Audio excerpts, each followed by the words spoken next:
Welcome to the 10 Count. This is going to be a weekly wrestling podcast where we talk about everything in the wrestling world, as well as diving a little deep into the world of mixed martial arts as well as boxing. I'm here joined by Miller McGinn Hey, what's up, guys? and Zach Bentley. Hey guys. And my name is Daniel Washabaugh. So, how was that? How was y'all's weeks, guys? How was y'all's wrestling weeks? What did y'all watch? What did y'all like about it? I mean, there was some good and some bad. AEW was decent.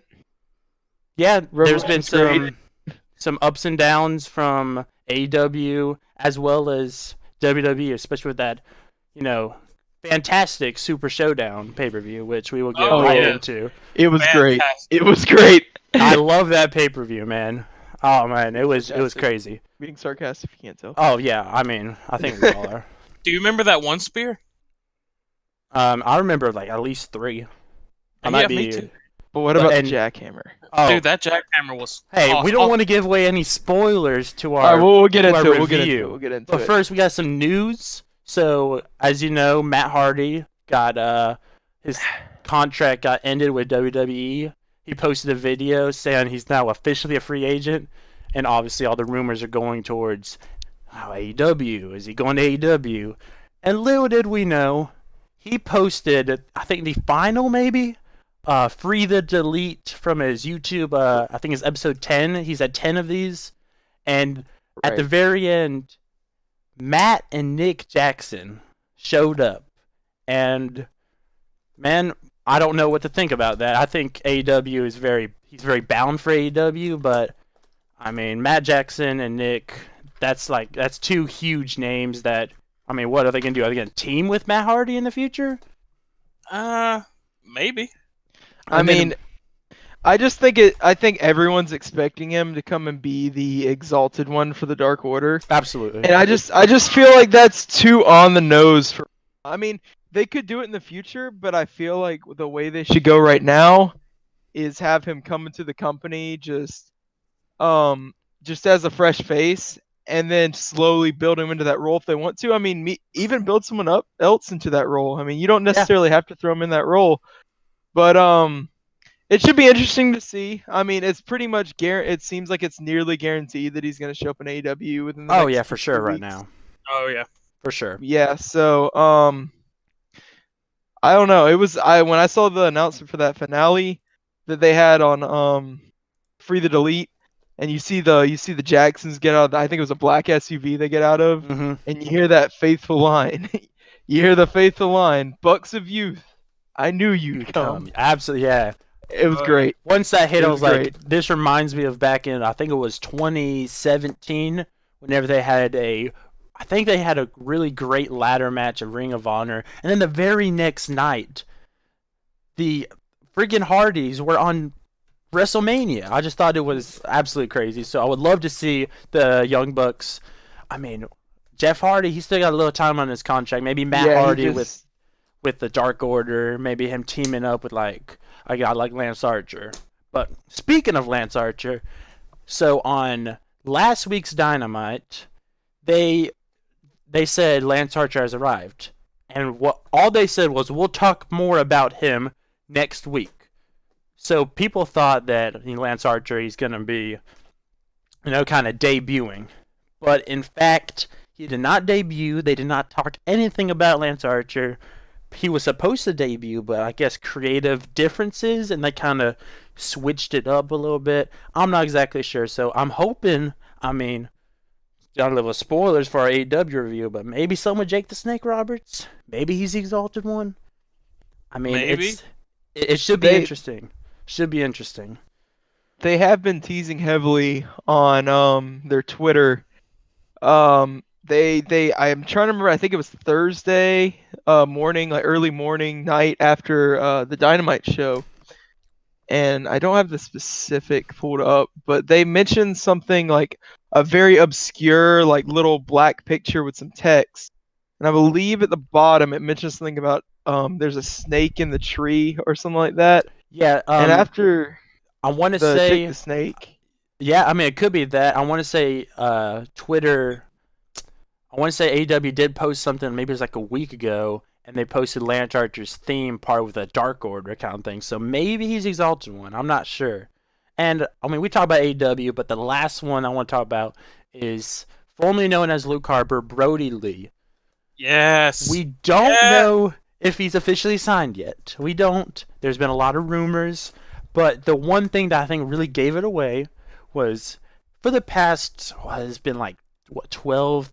I don't know how many weeks of AEW has been. It's been really good. I think it's like 22, maybe 23. Yeah, 22. But they've never posted anything on Wednesday that said it's Wednesday. They posted it this past Wednesday, and if some of y'all follow Brody Lee on his Twitter account, he posts every single day. It's Monday, you know what that means. It's Tuesday, you know what that means. And then every single day. So I'm thinking maybe if it says it's Wednesday, it could be referenced into that, or they could just be hyping up that it's Wednesday. Who knows?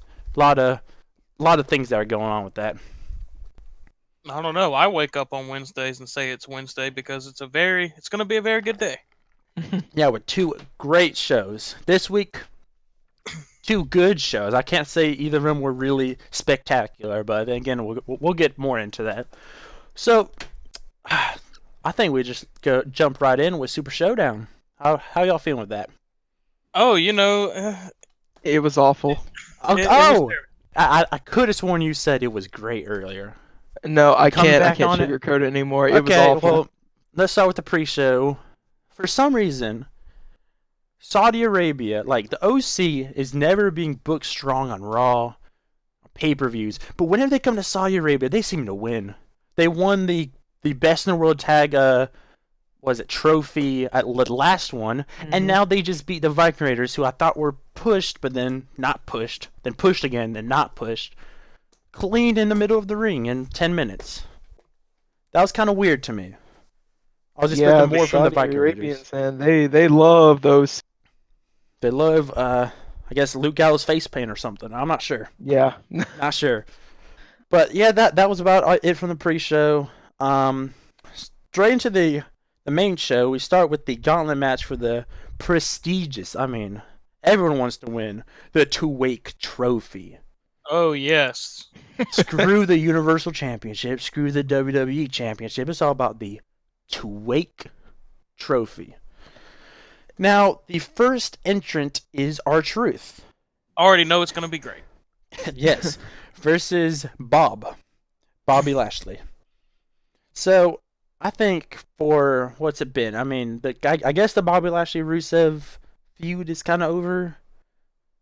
Maybe. Boy, I so. hope I mean, But then again, a couple of weeks ago, we did get, I believe it was Bobby Lashley tagging with Angel Garza, yes, versus Rusev, and Humberto. Humberto Carrillo, Yes, right? that was Carrillo. that was one of the best Bobby Lashley matches he's had since coming back. But the From match being ended Impact. with Rusev like losing sight of the match and attacking Bobby, and it's like, is that still It going led- on? Yeah, I mean, honestly, it's Raw. Raw has its ups, Raw has its downs, and I'm very confused by that. But Yeah. little did we know, Bobby Lashley was gonna get pinned or rolled up by R-Truth. I saw mean- it coming a mile away. Oh, okay. I didn't. I mean, I could maybe see R-Truth, going all the way, winning it. But but then he has to face Andrade, and I was like, okay, Andrade is definitely gonna have to do this. He's the United States champion. He just served his 30-day suspension. He's got to win this, right? No. I think there was kind of a botch or an injury that Andrade. I think he got injured, and it was kind of like a backwards elbow. Then he kind of just fell down. R-Truth fell on top of him and pinned him. Mhm. So I was confused by that. Conveniently though, there was a WWE Network special on R-Truth afterwards. So, Wow. Yeah. Oh, I should have saw that coming then. Then it was Well, Eric Rowan. Oh, Bentley, I know you love Eric Rowan. He's got to win this, right? I mean, he's been booked pretty strong, right? He's got to win. Well, considering he lost to Aleister Black 2 weeks in a row, But then again, it is Aleister Black. So Aleister Black has been It booked is. strong. Oh, So, we'll get to Alistair. oh yeah, don't worry. We'll get to Aleister in a while. We'll get to Aleister. But yeah, Eric Rowan got disqualified. It's R-Truth. So R-Truth is going to be in the semifinals against AJ Styles, and it's AJ Styles. Come on. Truth is on a hot streak. Truth is on Never a hot know. streak, but then he gets pinned. He gets submitted by the Cav Crusher in 2 minutes after AJ Styles comes in. So, but we see on the Titantron that the OC are beating up Rey Mysterio. AJ Styles starts bragging on the mic. The I think it was who was the announcer? What's the Greg Hamilton? I think said Yeah. if if a wrestler does not come, or if Ray, I think he might have said if his opponent does not come out to the count of 10, AJ Styles wins via forfeit. 1, 2, 3, up to 6, and then you hear the gong. I was like, oh no. Oh no. Oh no, Mr. Wash, you forgot about the best part. Oh, yeah, you did forget Oh, about yeah, it. oh my You gosh. forgot about Billy, the best let part. us know what happened. I totally forgot about this part, guys. I remember forgot. watching another view up to the Titantron. I want the OC just flying across the room from Yeah, off screen. Who could it be? Just a man with boots and a trench coat. It could be anybody. I was It could honestly be. thinking it was going to be Kelly Kelly. Could have been. I don't Jerry know. Lawler would have liked that. But no, it was not Kelly Kelly. It wasn't Lord Tenzai. It was The Undertaker. Oh, Lord Tenzai, that'd have been great. That would have been pretty good too. But The Undertaker comes out, does his stroll. I'm sure AJ Styles could have probably went live on Mixer by the time Undertaker made it to the ring. But He could have went through a whole PUBG game before I'm sure he could have. I'm sure he could have. But Undertaker comes out. AJ, I think he said, "Why are you here?" Then Undertaker, without even taking off his hat or his coat, he just choke slams him, pins him. The Undertaker wins the two-wake trophy. That's his best accolade. Yes, starts walking to the back, but the Undertaker forgot the trophy. He didn't take the probably- trophy. It was a big trophy. I It mean, was pretty He- big. I'm sure he has a pocket in that trench coat. He Yeah. could have put it.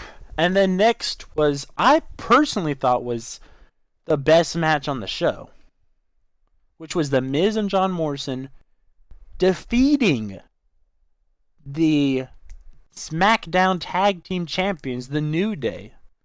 Like, I could have seen this coming. I did kind of see the New Day losing here because I kind of figured they wanted Miz and John Morrison as the champions going into WrestleMania, maybe setting up a multi-man. So I was not really that surprised by it. The Miz and Morrison have looked pretty strong over the past few weeks, except for facing Roman and Daniel Bryan. But Of course. that happens. So yeah, I really like this match. I believe Kofi kicked out of the skull crushing finale at one point, but then the finish was a secret tag from the Miz to John Morrison. John Morrison goes in, hits what's that, Starship Pain? Starship Pain. Yeah, hits it and gets the pin and the win. I mean, it was a good match, better than good some of match. these other ones, and we'll get to those. It was way better than some of the other ones. Yes. Speaking of And it way was- better than some of the other ones, we had the most disappointing match on this entire show. I thought this match probably stole the show. It is Angel Garza defeating Humberto Carrillo. Now, I, for one, am a big fan of Angel Garza. Humberto needed more time in NXT. Fans aren't really known of him that much. But usually they have a good match. I mean, I'm sure Andrade and Angel Garza would have a great match. Andrade versus Humberto have had some good matches. They had a really solid one on Raw, but then this just fell flat. Crowd was dead. They were probably on their phones or something. And Angel Garza defeated him with, I believe it was like a roll-up. It was like a pinning combination. It wasn't really memorable, to be honest, and it kind of just fell flat. Not a pay-per-view match. No, absolutely not. Not even much of a Raw match, if you ask me. but it was more of a SmackDown match, and that's saying something. Yeah, yeah. Then we have Seth Rollins and not Buddy Murphy, just Murphy defeated the Street Profits for the Raw Tag Team Championship. So they retained. Again, wasn't bad. They kind of isolated Dawkins for a good bit, and then Montez got the hot tag, or maybe no, it was vice versa. Angelo finally got the hot tag, ran wild, and then the end of the match came when Seth Rollins stomped, who was not legal. Seth Rollins stomped Angelo while Angelo's head was kind of in the ropes. Buddy Murphy makes the cover. Again, just an okay match. Could have been a lot better. And then the greatest superstar of all time. Are you ready for the greatest superstar of all time? Ooh, are you gonna say who I think you're gonna say? Mansoor. Yes. I love Mansoor, guys. Absolutely love Mansoor. He defeated Dolph Ziggler because Mansoor in his own home country, he never loses. Hometown boy. Mm-hmm. The streak lives. They sometimes do like Sasha Banks dirty, Bailey dirty, Kevin Owens when he faced Seth Rollins like a year ago for the IC title, and it like hometown people hardly win, but Mansoor, he's never gonna lose. Never gonna lose. Might not be safe if he lost. You never know. Yeah, they're on Saudi Arabia. That is very true. He defeated Dolph Ziggler in a kind of okay match. I thought the one with Cesaro last year was a whole lot better. I agree. The one thing I will say, I did enjoy that little DDT thing he did in the corner where he climbed up the ropes in the corner and planted Ziggler with the DDT. Yeah, I did like that. It was very nice. Like Mansoor is actually a decent talent. He appears on NXT dark matches here and there. So I think Mansoor could have a future. We'll see. All right, Miller. I want you to recap the entire Brock Lesnar Ricochet match because I know you love this match. Correct? I do not love this match. You do not love this match. Well, just No. tell us. Did Ricochet kick out of the F5 at all? Let's just be honest. Going into this match, I don't think anybody thought, or everyone knew, I should say, Ricochet was not going to win this match. No, he wasn't. They started from day one after the Rumble, building up to Drew facing. Well, they started up at the Rumble, I should say, building up Drew and Brock for Mania after Drew eliminated Brock with the Claymore kick. Mm-hmm. With help from Ricochet. With help from Ricochet. With the the low blow. Low blow from Ricochet. And I feel as if Vince or creative or whatever thought this was a good idea to put Ricochet against Brock because of this. And it was not, because Ricochet, this was the first step. We'll talk about the other later. This is the first step in Ricochet getting screwed over by Vince and creative. He was pretty much, the bell rang. Ricochet got no offense in whatsoever, not even a single punch. Got F5'd and was pinned 1-2-3 by Brock Lesnar, as everyone expected him to be. Excuse me. And yeah, that was the end of the match. And now we have Brock and Drew to get Brock and Drew. I mean, yep. The entire promo for it was that Ricochet can't win. Ricochet's too small. Ricochet's all this, and then Ricochet's like, "I'm gonna prove you wrong," and then it's lost in 1 minute 34 seconds. That pretty much said it.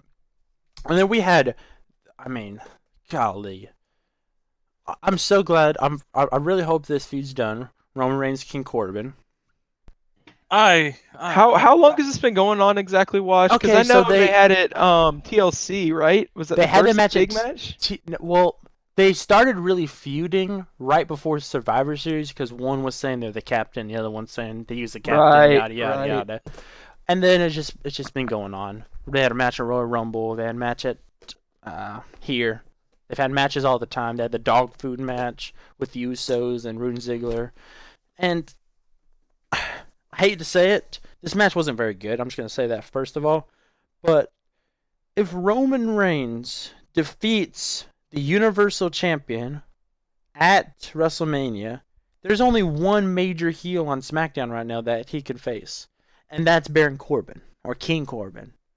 So I could see this feud going on for the summer, up until SummerSlam or the pay-per-view before SummerSlam, maybe Money in the You Bank. I so could you're see telling it. me you don't see we'll get into it later. You don't see Bray Wyatt and Roman ever going at it? Considering the main event of this, maybe that's the SummerSlam feud. Maybe that's the Yeah, SummerSlam feud, or maybe the Mania feud next year. But I think Reigns might be preoccupied next because year at Mania. you only have two main event, like pretty much two main event heels, unless you build up other ones. You got the Fiend and you got Baron. Yeah, yeah. Am I missing anybody? Am I missing any like Well, top? you also have the superstar shakeup, which usually happens right after Oh, Mania. did they confirm that this I year? mean, I would be surprised if they don't do it because they need to build up new feuds, and SmackDown Reign Well, ain't is gonna it have going to much. be another shakeup, or is it going to be another draft? I think it's a Uh, shakeup. Only time will tell, though. The shakeup last Draft. time didn't go well. If you don't, Yeah. Oh, the wild card rule. We're not the gonna get wild card into that. rule. All right. Well, we're kind of. I mean, there's only one show. We still have a whole bunch of shows. Let's just get Mhm. down to Bailey and Naomi.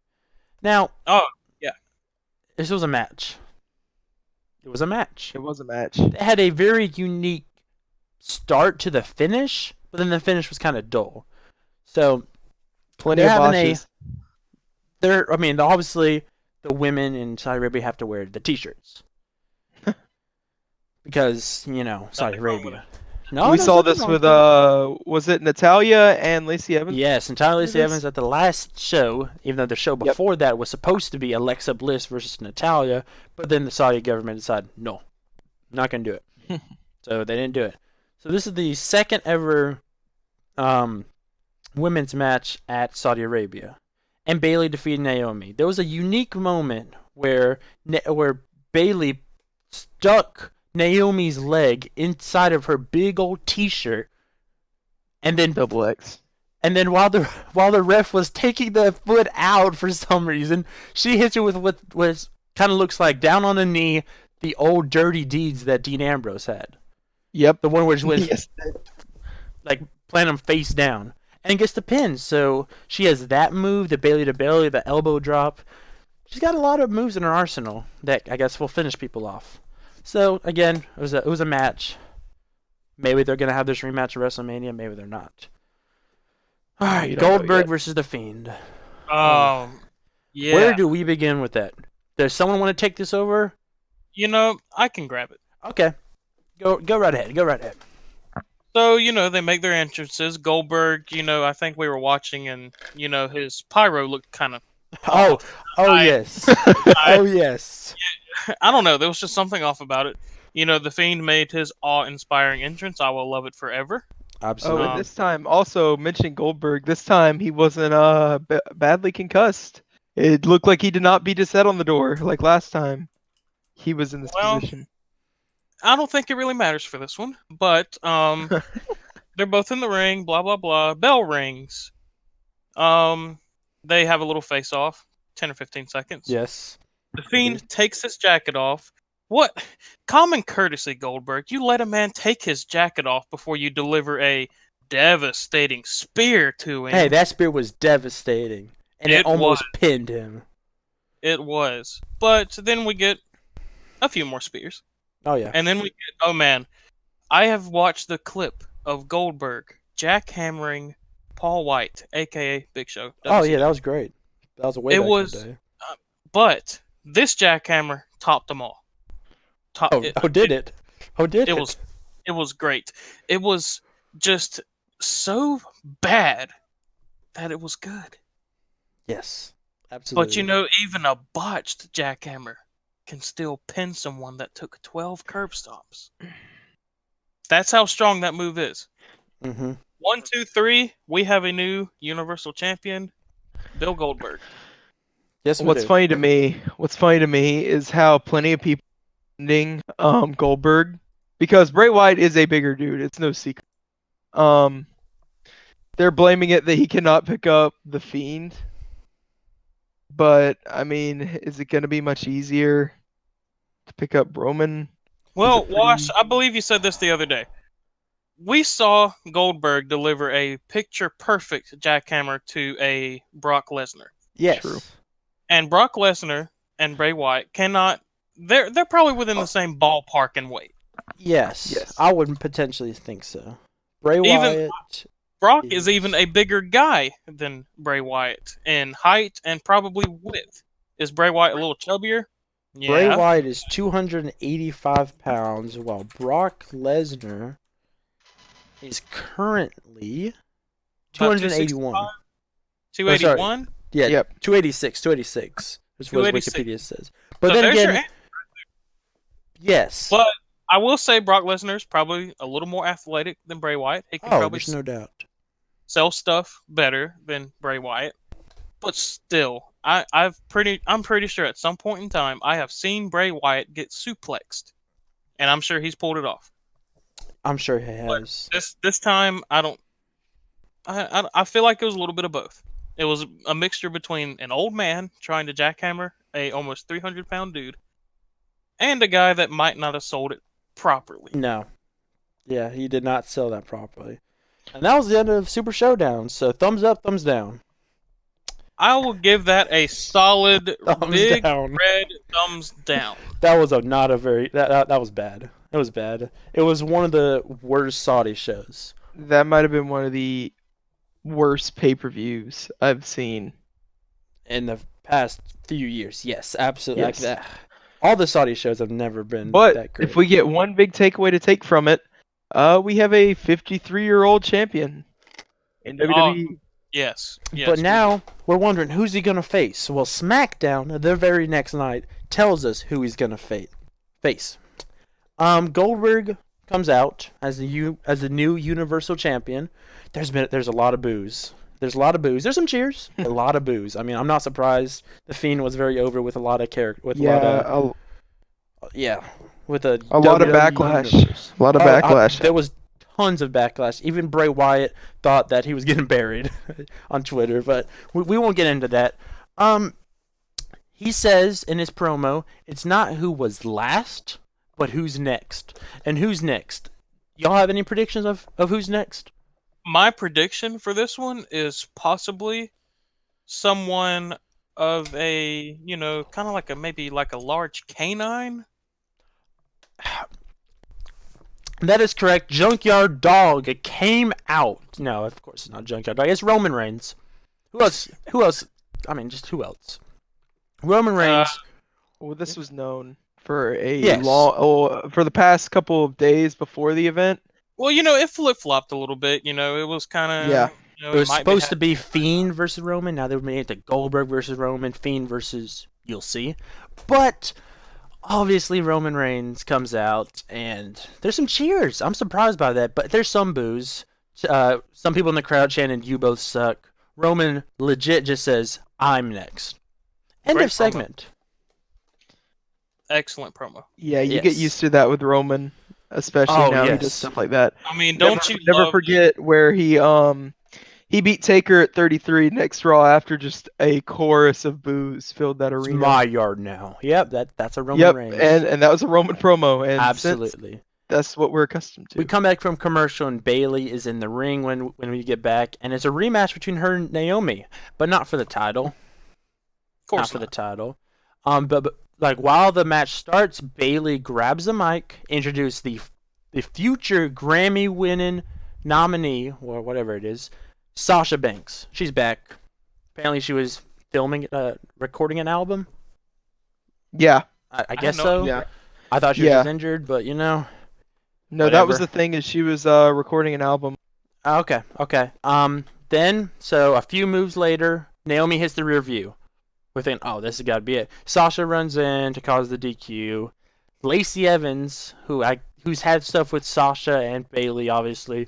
She did not beat Bailey at Royal Rumble this year, but hasn't really had a one-on-one match with Sasha. So maybe they could have that this next week. Maybe not. We'll find out. And then the ref says it will be a tag team match. So it'll be Lacey and Naomi against Sasha and Bailey. The man. faces. Oh, yeah. I'm telling Teddy you, man. Long, is that you? No, it's just Greg Hamilton. Oh. Yeah, not as good, I know. But Lacey and Naomi take out the heels to go to a commercial break. The match comes back, And again, it's a match. There's nothing really special. Lacey Evans botches, nothing new. But actually, Naomi gets the clean roll up. Not right. That's not right. Clean roll up over Bayley, the women's champion. So maybe another rematch at WrestleMania. Maybe a rematch at Elimination Chamber. Could be interesting to find out. We go backstage to the New Day, and Kofi goes face to face with Robert Roode.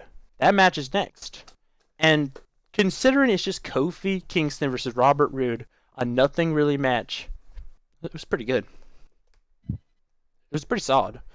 One of my favorite parts of the match was Robert was on the outside. I think Ziggler had the ref distracted. Then he ran himself into the ring, into the stairs, and the ref kicked out Big E. I'm like, I like that. That's a good heel move. That's a good heel move. Rude kind of, dominates for most of the match until Kofi finally gets his comeback. And then, I believe like 2 minutes later, it's a roll-up victory thanks to, of course, Dolph Ziggler. And Robert Roode gets the win over Kofi Kingston, the former champion. So, yeah. There was a backstage where I think it was Mandy Rose and Sonya Deville were watching via screen. Sonya says, "That's your man." So, I guess Mandy Rose and Dolph are a thing. Yeah, they're going for that love triangle storyline. It's Of been going for course. months now. Of course. I actually really like that storyline. It's sad to say that is probably the best storyline. Probably best storyline on SmackDown right now, that's for sure. There's nothing else. That's really saying something.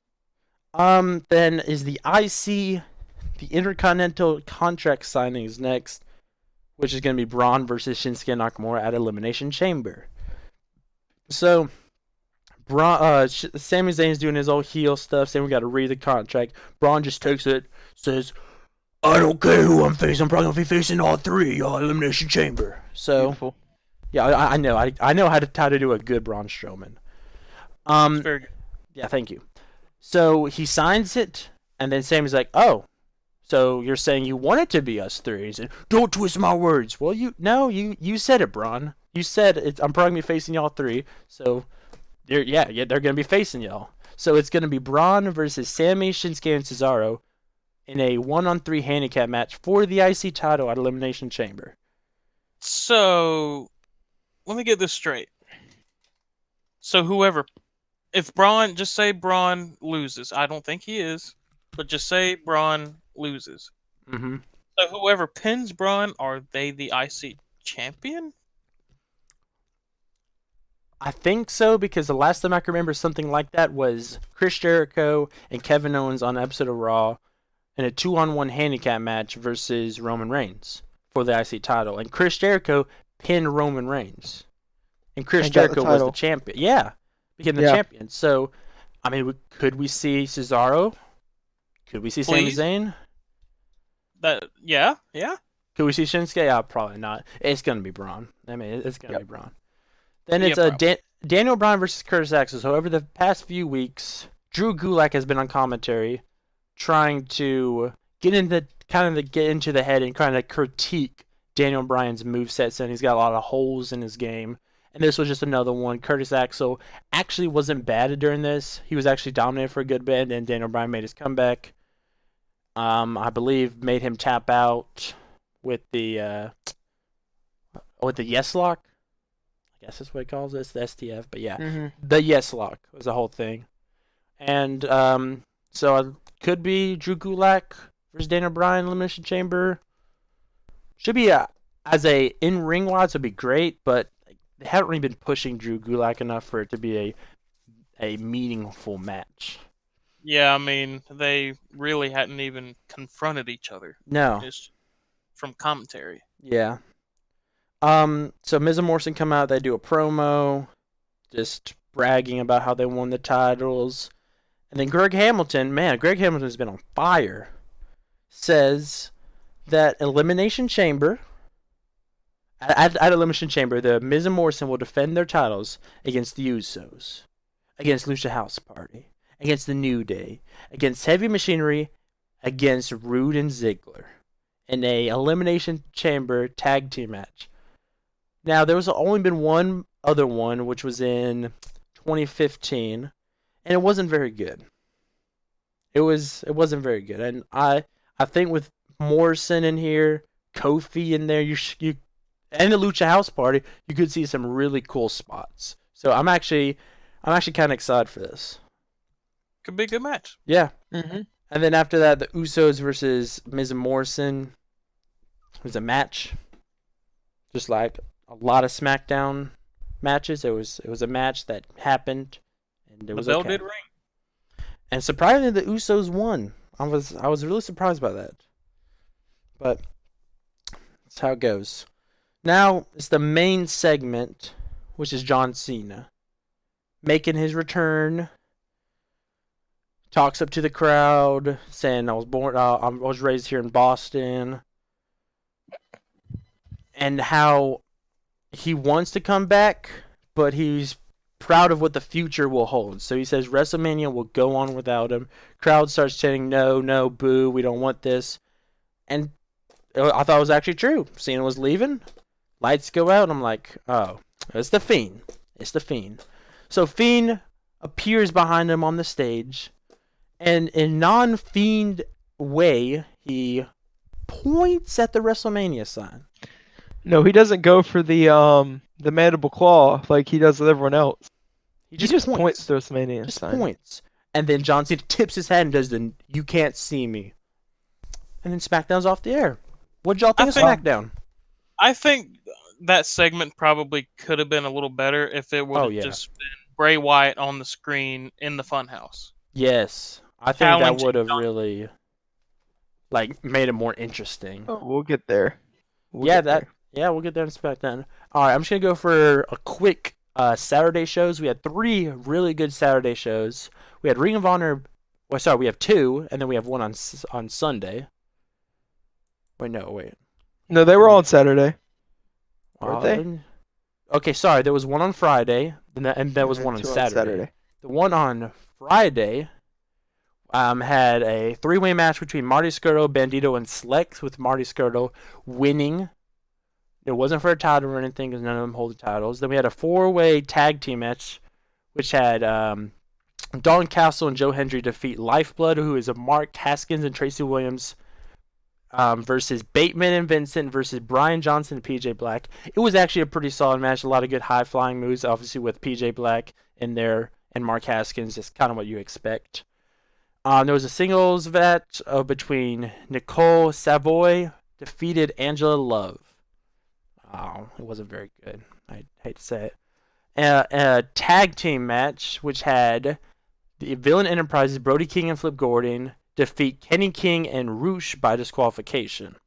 Again, it wasn't a bad match, but I feel like on a different card, it could have really been elevated a lot better. Then we had the Ring of Honor World Tag Team title match between Jay Lethal and Jonathan Gresham defeats 2 guys, 1 tag, who is Josh Williams and Silas Song. I really like this match.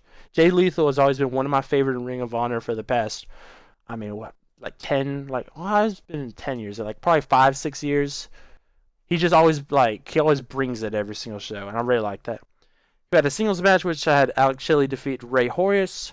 Had a tag team match which had the Briscoes defeat Dan Maff and Jeff Cobb. That was a good match. And then the main event, which was surprisingly pretty solid, which was PCO, who is the Ring of Honor World Champion, defeats the Ring of Honor Television Champion, Dragon Lee. Now, I love Dragon Lee. He's been, again, one of my favorites for the past 2 years. And man, I just want to see him versus Ray Phoenix. That's all I want in my life. That'd be awesome. That'd be awesome. And then the very next night we had Ring of Honor Gateway to Honor. A lot of honors in there. Which had the start of the show, which was Villain Enterprise, Brody King, Flip Gordon, and Marty Skrull defeat the Briscoes and Slex. Solid little match. Singles match had Dan Maff defeat Alex Shelley, which actually I was kind of surprised by that because Alex Shelley's been doing a lot recently.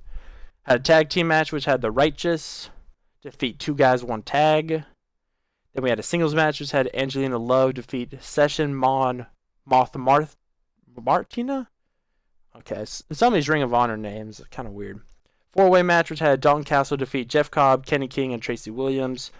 I like Dalton Castle. I remember whenever he beat Cody back, I think it was 2017 from the Ring of Honor World Champion. Crowd went crazy for that because he's always been kind of underrated. We had a Ring of Honor World Television title match. We had Dragon Lee defeat Dak Draper. A Proving Ground tag team match, which means if Mexa Blood, Bandito, and Ray Horace defeat Jay Lethal and Jonathan Gresham, then they get a title match. But Jay Lethal and Jonathan Gresham won. And the surprise of the show, Nick Aldis came out to screw PCO out of his world title, which had Roosh win it back. PCO just won it, I believe, in October or November, and Roosh just won it back. I was really surprised by that. It was a decent card. I'm really excited for Super Card of Honor WrestleMania weekend. That should be a really, really fun show. There's one Kenta and was it Phantasmo? I got to remember that. But Jay White versus Marty Scurll is on that, and that's just gonna be great. Then the bringing other a lot of New Japan guys for that. Oh yeah, because they're finally kind of bringing it back together, which is I think could be really nice. Mm-hmm. Then we had AW Revolution. Now, this was a good pay-per-view. This was a really good pay-per-view. Great. We had a dark match, which showed up on AW Dark on Tuesday, which had Dr. Britt Baker and Penelope Ford defeat Riho and Sakazaki by submission. They're really pushing for Britt Baker. Yeah, ever since her heel turn, it's been pretty interesting. Oh yeah, absolutely. A lot of this, and in this match, one thing you got to mention, match, a lot of outside interference with Kip Sabian. Yes. He was incredibly. He had a lot of heat on him in that match. Yeah, I mean that's kind of what you expect with Kip Sabian. And then on the pre-show, you had the Dark Order roll up Scorpio Sky to defeat them. So Evil Uno and Stu Grayson defeated Frankie Kazarian and Scorpio Sky. But that's not the reason it was actually really good. It was really good because then debuting at AEW, he's debuted on AEW Dark as a commentator, but now he's debuting as a wrestler. And that's freaking Colt Cabana, Chicago's hometown. He comes out, starts cleaning house, but then starts getting beat up. Then the Dark Order's music come out, and there's a guy wearing a robe. I'm like, is this the Exalted One? And it's Christopher Daniels. I was like, oh, so is he the Exalted One? He starts attacking the Dark Order, so obviously he's not the Exalted One. Yeah, I think this really just confirmed that he's not the Exalted One. Mm-hmm. Then you had Jake Hagar defeat Dustin Rhodes by submission. This match is weird. Jake Hagar had his, believe it was fiance at ringside. They start making out before the match starts.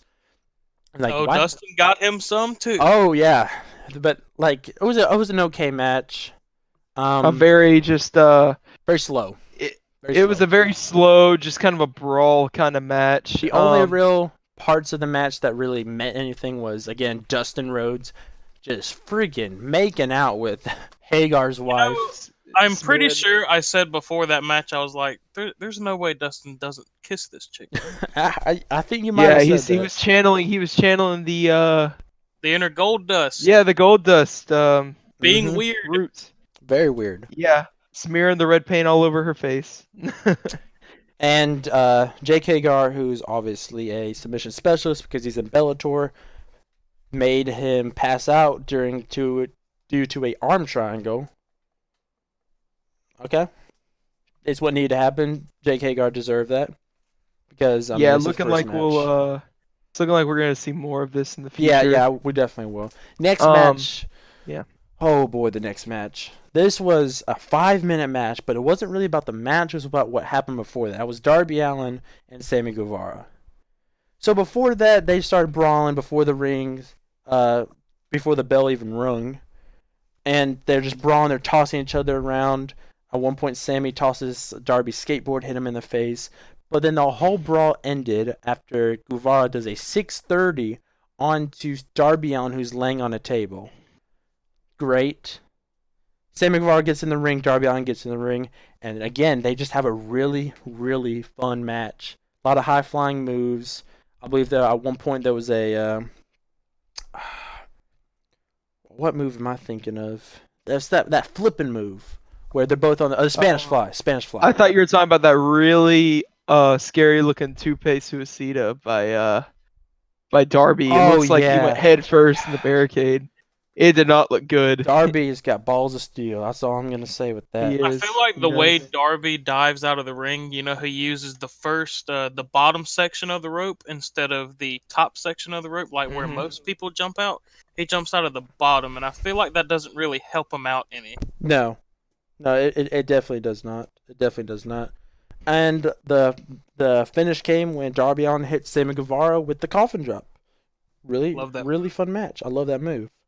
Then it Yeah, yeah. was So after the match, you had because the whole reason this match was a thing was because a couple weeks ago on Dynamite, Sammy and other members of the Inner Circle, pretty much nailed him in the throat with his own skateboard. So that was a big thing. mm-hmm.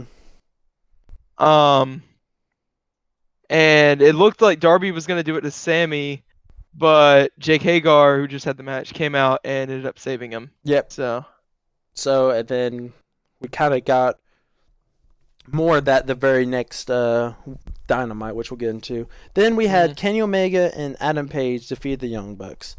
And boy, oh boy, this match was great. This match was awesome. this This is is the best one of- tag match I've ever seen. This is one of my favorite matches of all time. I don't know if I say Yes, it's me too. my favorite, but I freaking love this match. It wasn't really about in-ring wise. It was just more about the story, and they told a No, story. well, the in-ring stuff was great, Yes, but I feel like if you've been watching Dynamite since their or big even being the feuds been elite going on, too. and being the elite, and you know about all these different wrestlers' backstories being in Bullet Club and Japan, it was a very nice payoff, and there's a lot of really special moments in the match. Yeah, there's obviously Hangman and Matt Jackson do not like each other. I think that's pretty Nope. apparent. It is apparent. At one point, Hangman spit at Adam Page. Later in the match, Matt did that right back to him. So I mean, it was just a fantastic match. One of my favorite moves was when so I think it was right after Matt took out Hangman on the ramp with the locomotive. He dropped him right on his back, right on the actual stage, and that looked like it hurt. And then after that, I thought like he's out of the match. He's out of the match. But little did we know, they wanted more damage on him, more damage. So they go for the indie taker on the outside, and you could just hear, what is that? That thud. That thud. You could tell that ramp was indeed made of metal. Yes. And then right after that, they decided to just double team on Kenny Omega. Matt starts taking off Kenny Omega's tape, his like shoulder tape from after his brutal match with Pac, the 30-minute Iron Man match on Dynamite, and they started going very heelish, very heelish. They started just doing all the moves on him, and it's not putting Kenny Omega away. Hangman's still down and out. At one point, they went for the Golden Trigger, which was Kenny Omega and Kota Ibushi and New Japan's their finisher, where it's a double V trigger. They go for the pin. He kicks out a 1. Not 2, not 2.5, not 2.99999. 1. It was Who will like not a, be it was like a, disrespected. yeah, he jumped up real quick. Yes. Like, I love that match.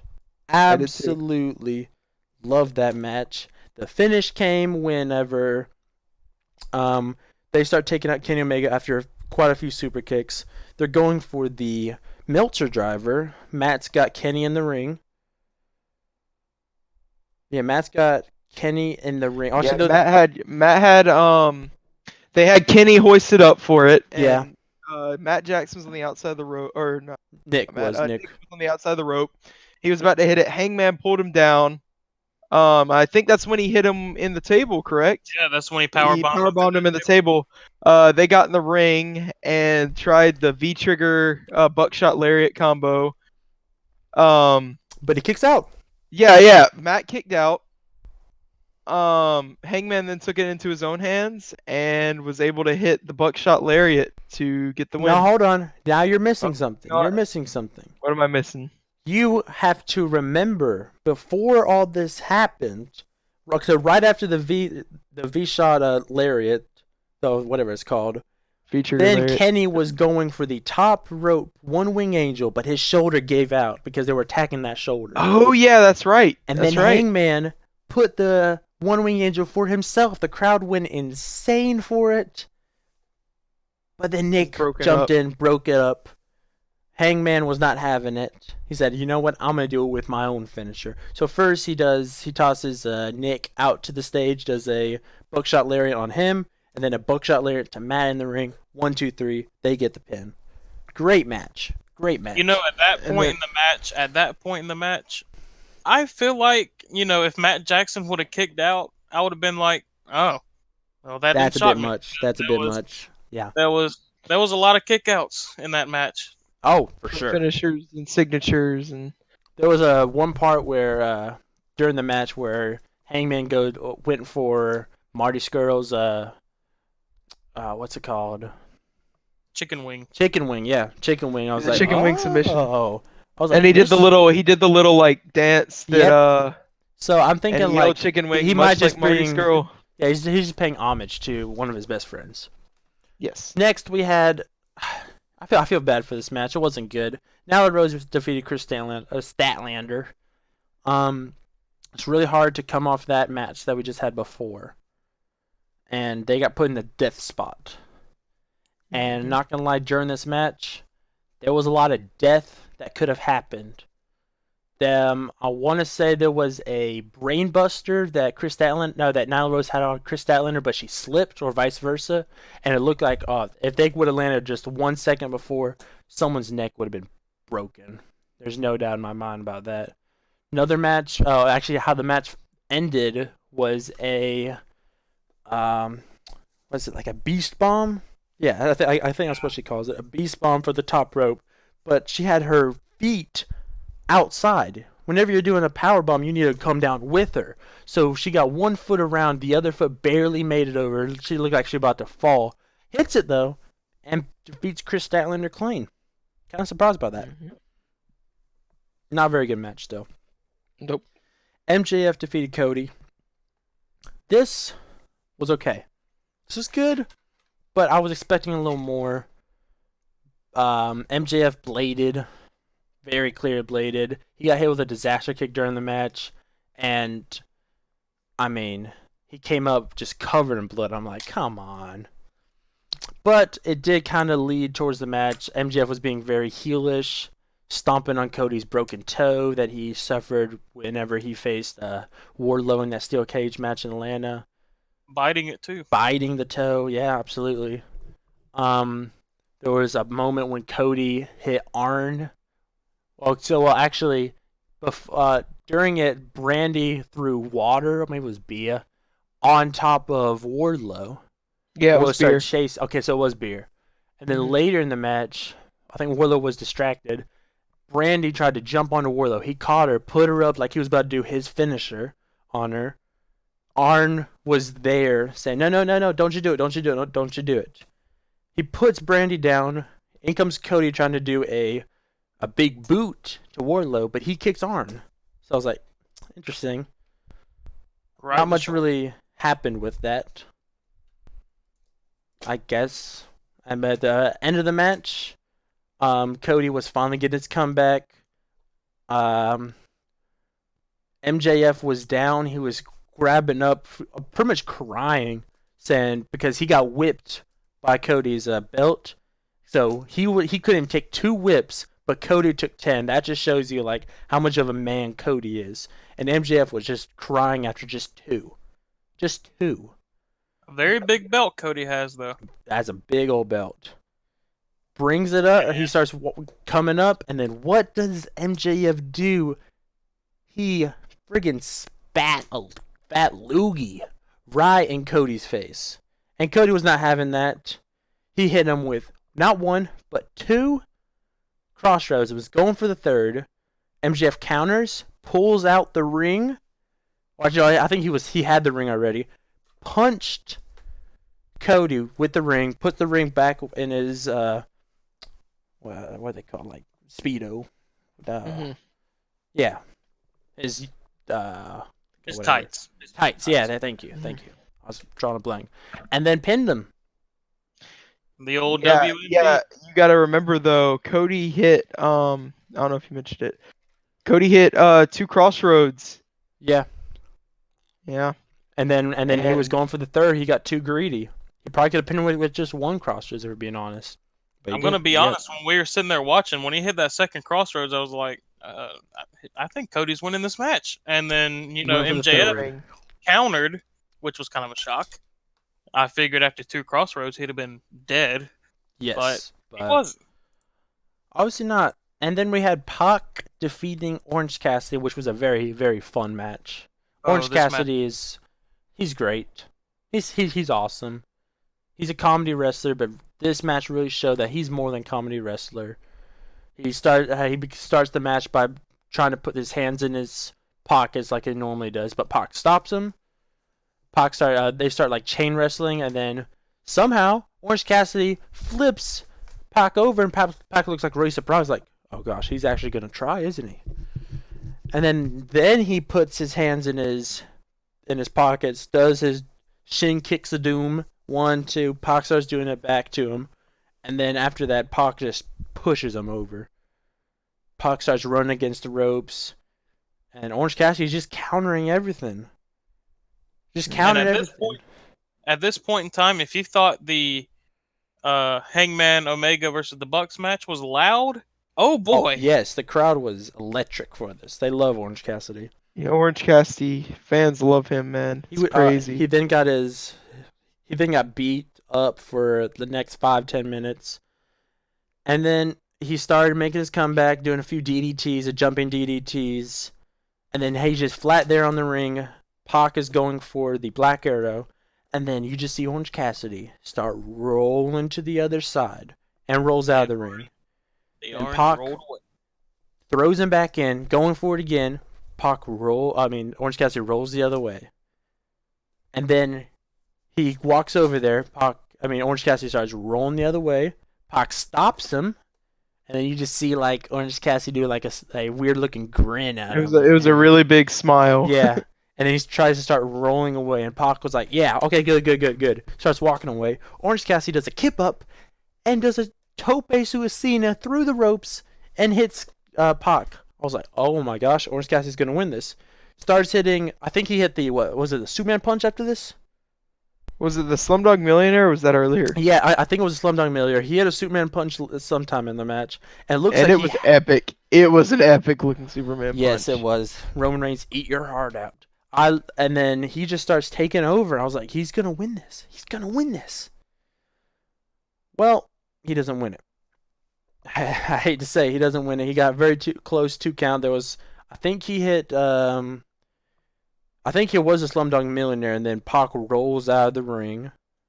Trent tosses him back in while Chuck Taylor has the referee distracted. He hits an air raid. 1, 2, Pac kicks out. Out come the Lucha Bros. Ray Phoenix kicks Trent right in the head. And then in comes Chuck Taylor to take out everyone. They start brawling to the back. Orange Cassidy gets distracted by it, which leads to Pac taking over, hit him with the brutalizer, and he has to tap out.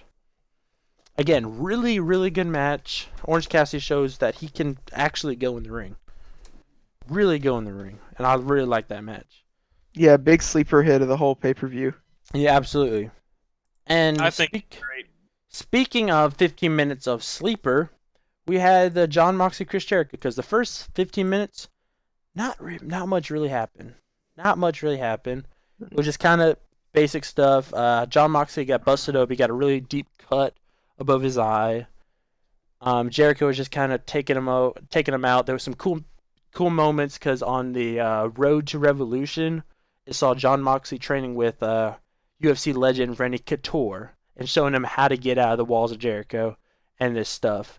And he used that inside the match, which I thought was really cool. I was like, oh, he transitioned into I think it was a leg bar or whatever it's called. I really liked that part, and then slowly but surely it would start to pick up a little bit, started to get going, and the climax of the match was when Jake Hagar and Santana Ortiz were all at ringside, and they were going to interfere and just pretty much end the match, have Chris Jericho lose by disqualification, but retain the title. But before that, Aubrey Edwards does the best ref ejection I've ever seen. She starts spinning, wheeling her arms, gets him out of there. While she's getting him out of there, Sammy Guevara. Man, I hate Sammy Guevara. I don't know about y'all.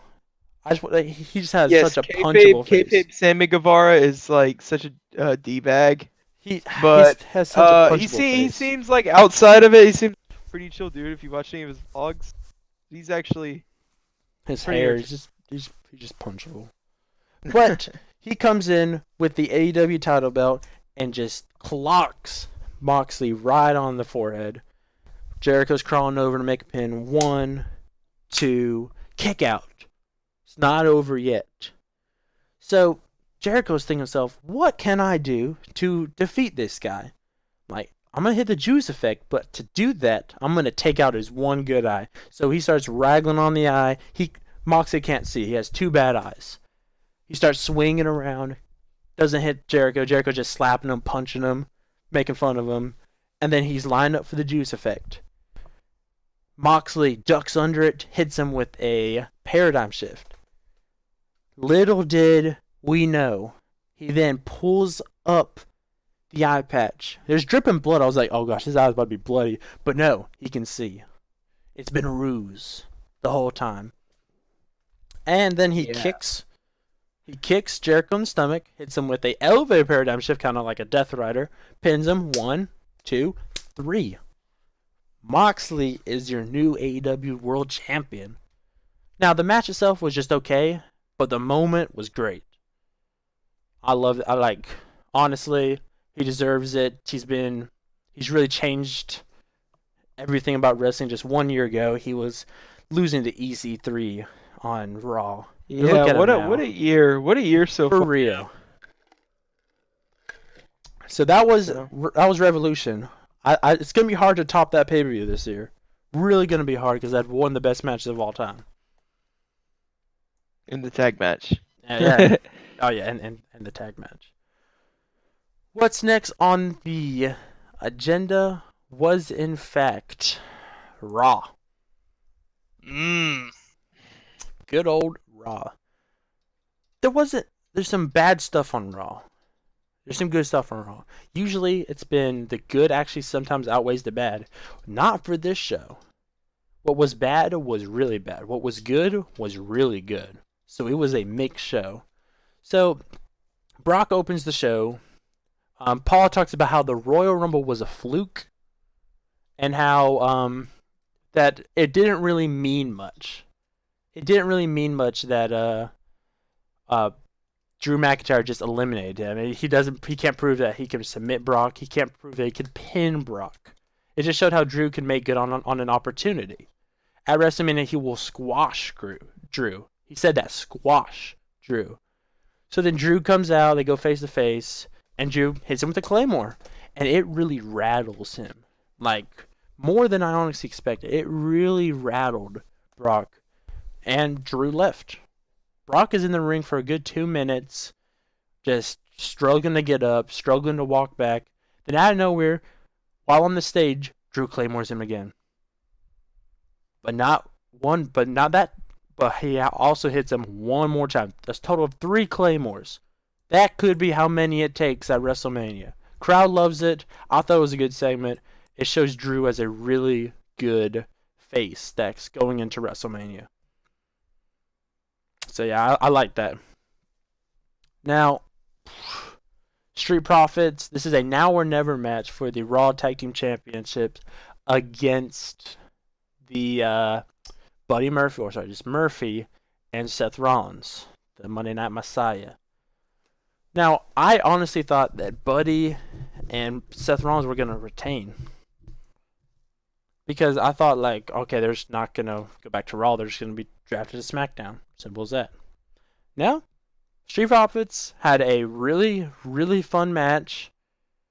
Um, Montez gets a hot tag. AOP's coming down to interfere, but the ref stops him and just kicks him out before anything can happen. While the ref's back is turned, then Owens comes in, stunners Rollins. Montez goes to the top, hits him with a frog splash. They win. The Street Profits are your new Raw Tag Team Championships. I really like this one. Yeah. I really like the Street Yeah, Profits. it was one of the better matches on the Yeah, because there wasn't really. There was one much other on the good show. match. One I other think good Yeah. match. they were bound to win them at some point Yes, soon. I love this. The Street Profits. They need. I thought they should win a Super Showdown, but it's whatever. 24/7. Oh no, I don't want to bring this up. The 24/7 title match. So it was advertised that it was going to be Riddick Moss versus a mystery partner, a mystery opponent. So first we come back to commercial to Ricochet make his entrance. So I was like, okay, who's he facing? Riddick Moss was in the ring. I'm like, this is a lose-lose situation. Yes. Like Ricochet he's just getting his butt beat right now. I was like, oh no, oh no. What have they There's a done to weird part about this match that every time that Ricochet and Montez Ford hits a dropkick, they never do this on the dropkicks. Every time they do a dropkick, they say "see ya." Now, if you know what that is what the Young Bucks do with their I think Matt throws Nick over his head and he hits a dropkick, and every time Yep. he says "see ya." So I was like, interesting. Doesn't probably won't mean much. And then the end of the match, Moss wins with like a swinging neck breaker, clean in the middle of the ring. Oh man. How they gave up on Ricochet. They really did. Vince is done with Ricochet Yep. because it's We the thought that complete it was opposite of what with Vince Cedric likes. Alexander like a few months ago. I was like, no, he's working with AJ Styles, he'll be fine. No, Ricochet just worked with Brock Lesnar and lost to Riddick Moss. Clean. Yep. Now he's just going to be pushed on the mid card and You know, stupid matches. they'll probably have a title rematch next week. You never know. Yeah. No. Okay, AJ Styles cuts a promo on The Undertaker because the whole two-way trophy thing. He talks about Mark Wahlberg trying to give him advice to just walk away because it's The Undertaker. He says, I'm not going to take advice from Marky Mark. Says he's in the collision course with The Undertaker at Mania. So the match right now is AJ Styles versus Aleister Black. Now, personally, this match should be fantastic. I had high hopes. But first, Black did not read the contract. I guess neither did WWE. Because why would they announce it as just Aleister versus AJ when Aleister has to first go through Carl Anderson, pins him, gets a win pretty quickly, and now Luke Gallows next. Gallows just beats him up, kind of taking control, and then he's just in the corner. He's kept stomping. Referee says, stop, you gotta stop. He does not stop. Calls for the DQ. They beat him up. Now it's AJ versus Aleister. Finally. It's been like 2 commercials. Oh boy. And they hit him with a magic killer. Now it's AJ. He's ready for Black now. AJ beats up Black for about, I think it's like 3 minutes. Yeah. And then hits the phenomenal forearm and does the Undertaker cross arm. 1, 2, 3. You know, when he really did the cross arm thing, I really thought that Aleister was going to kick out because I did not think he was going to get away with that. But Nah. he Nope. did. Nope. No, it just seems like they have something more planned for AJ because we know he's facing Taker at Mania. But was this the right thing to do? Probably not, considering. Not Aleister. This is the first time Aleister's been No. pinned on the main roster. First time he's been pinned on the main roster. He's lost matches in tag team matches, but he's never been pinned. That's just weird. It was very weird. It was a very weird Raw in But- general. Obviously, they're going to have a rematch in Elimination Chamber when we get to that. Liv Morgan versus Ruby Riott is next with Sarah Logan. So it's a whole Riot Squad thing. Crowd doesn't really care. Does make Ruby was kind of dominating Liv for most of the match. It was a strong kick out from Morgan that sent Ruby into Logan, which made them argue between between them two. And then Morgan rolls up Ruby and Logan does a fast count to make Liv win. They start beating each other up. Logan gets the better of him because all three of these women are going to be in an elimination chamber. And then we're thinking, oh look, the faces, Sarah Logan and Liv Morgan. They're good, but no, Liv Morgan just kicks her. Not like it's going to matter. You're not winning. You're not winning. There's only Yeah, one. we know who's winning. Yeah. Oh boy, it's a backstage segment. No way, Jose. A backstage segment on Raw? What? This is new. So No Way Jose asked to see what's in Rowan Cage, and Rowan was like, "Because you asked nicely, I'll show you." So I was expecting like a, I don't know, a dog or a cat. What was in his cage, Bentley? What was in his cage?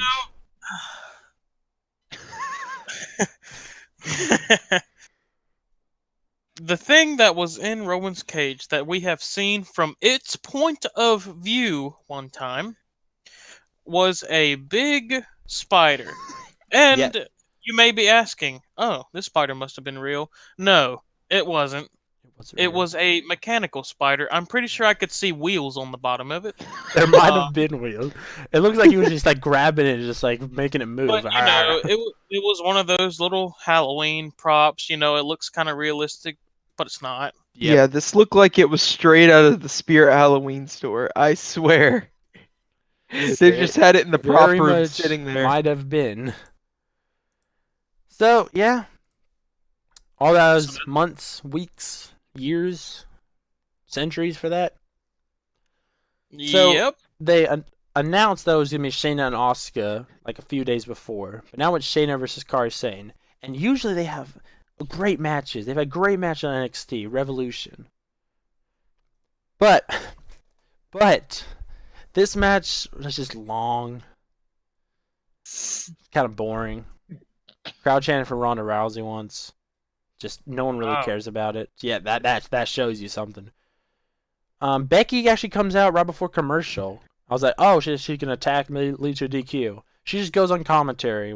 She was wearing like sunglasses, started wearing Jerry the King Lawler's crown, wearing like a big robe that Conor McGregor would wear. Yeah, she was just having a jolly good time. Yeah. There was a really funny moment with Becky on commentary said that only one woman has main evented WrestleMania, has won the main event of WrestleMania, and said over 20 men have won the main event of WrestleMania. As far as I know, this is WrestleMania 36, so at least 34 men have done it, and I'm sure there's been a few tag teams that have main evented WrestleMania in the early years. So Becky, I don't know what you're talking about. So the match started to kind of pick up at the end. It was getting like, okay, this is pretty good. It's pretty good. And then she gets in the Coda Vita clutch, and Kairi taps. Yep. There's a very weird moment where she would just she would just keep beating up Kairi, saying Asuka's there on ringside, but doesn't do anything. She just disappears. We don't know where she's at. Becky comes down.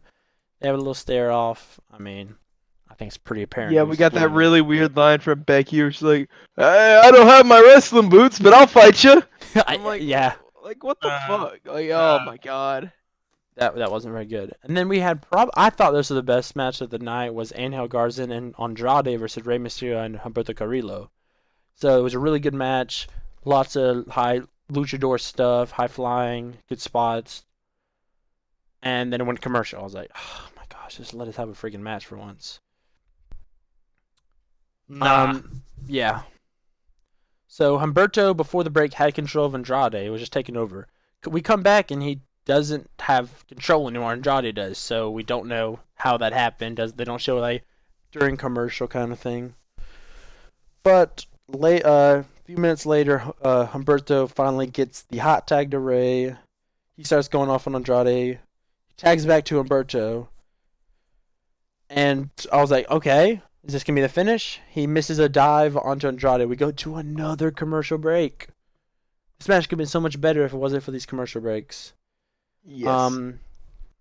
The match ends with Rey doing a double. Like, we've seen double 619s with their leg next to each other.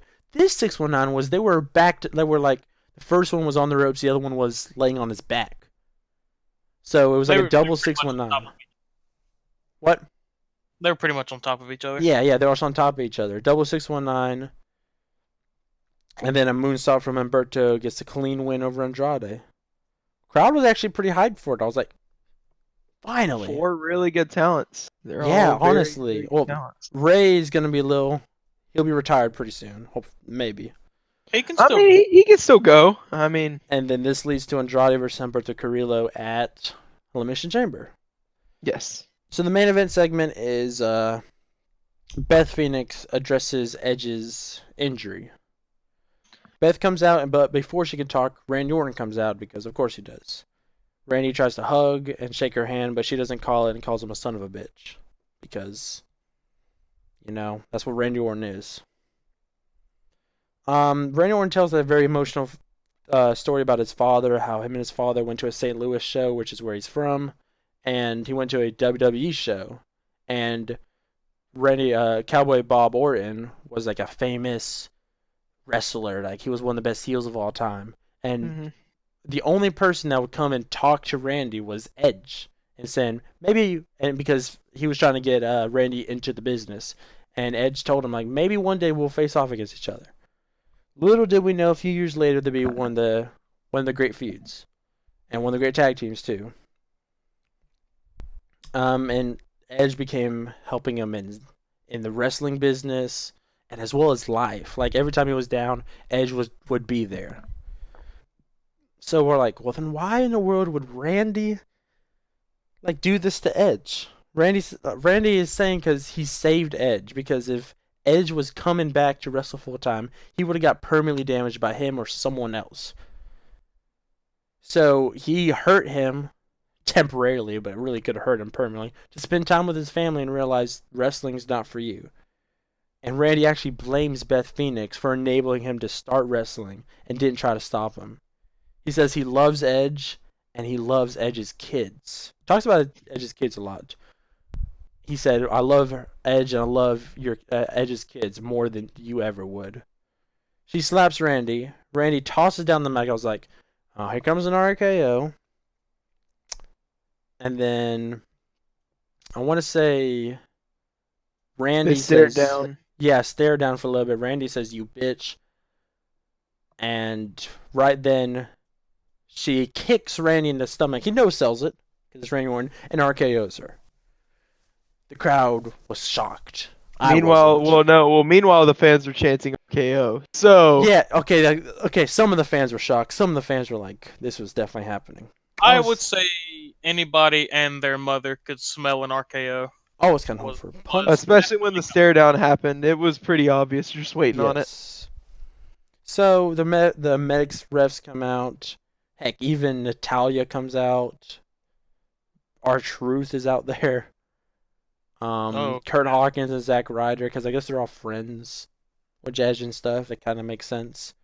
And the commentary was like, "This is ridiculous. How dare Randy Orton say that?" Byron Saxton also calls him a son of a bitch, and they decide to show 3 different angles of the RKO. They're saying it's absolutely sickening. Here's another angle of that. Kind of ruined the moment a little bit, but it was still a very good segment. Randy Orton was absolutely great in it. The one thing that I just wish that he would have done was bring back that punt kick. Oh, man. Please. That would have made it just so much better. I don't wish... I mean... Punt, but still. I love the punt kick. He's taking people out of action. But the biggest problem is there's rumors right now that Asuka and Kairi Sane are going to be facing Beth Phoenix and Natalia for the tag titles at Mania. So a punt kick would just take her out of action, so she can't wrestle. But then if she actually would wrestle, wouldn't make sense.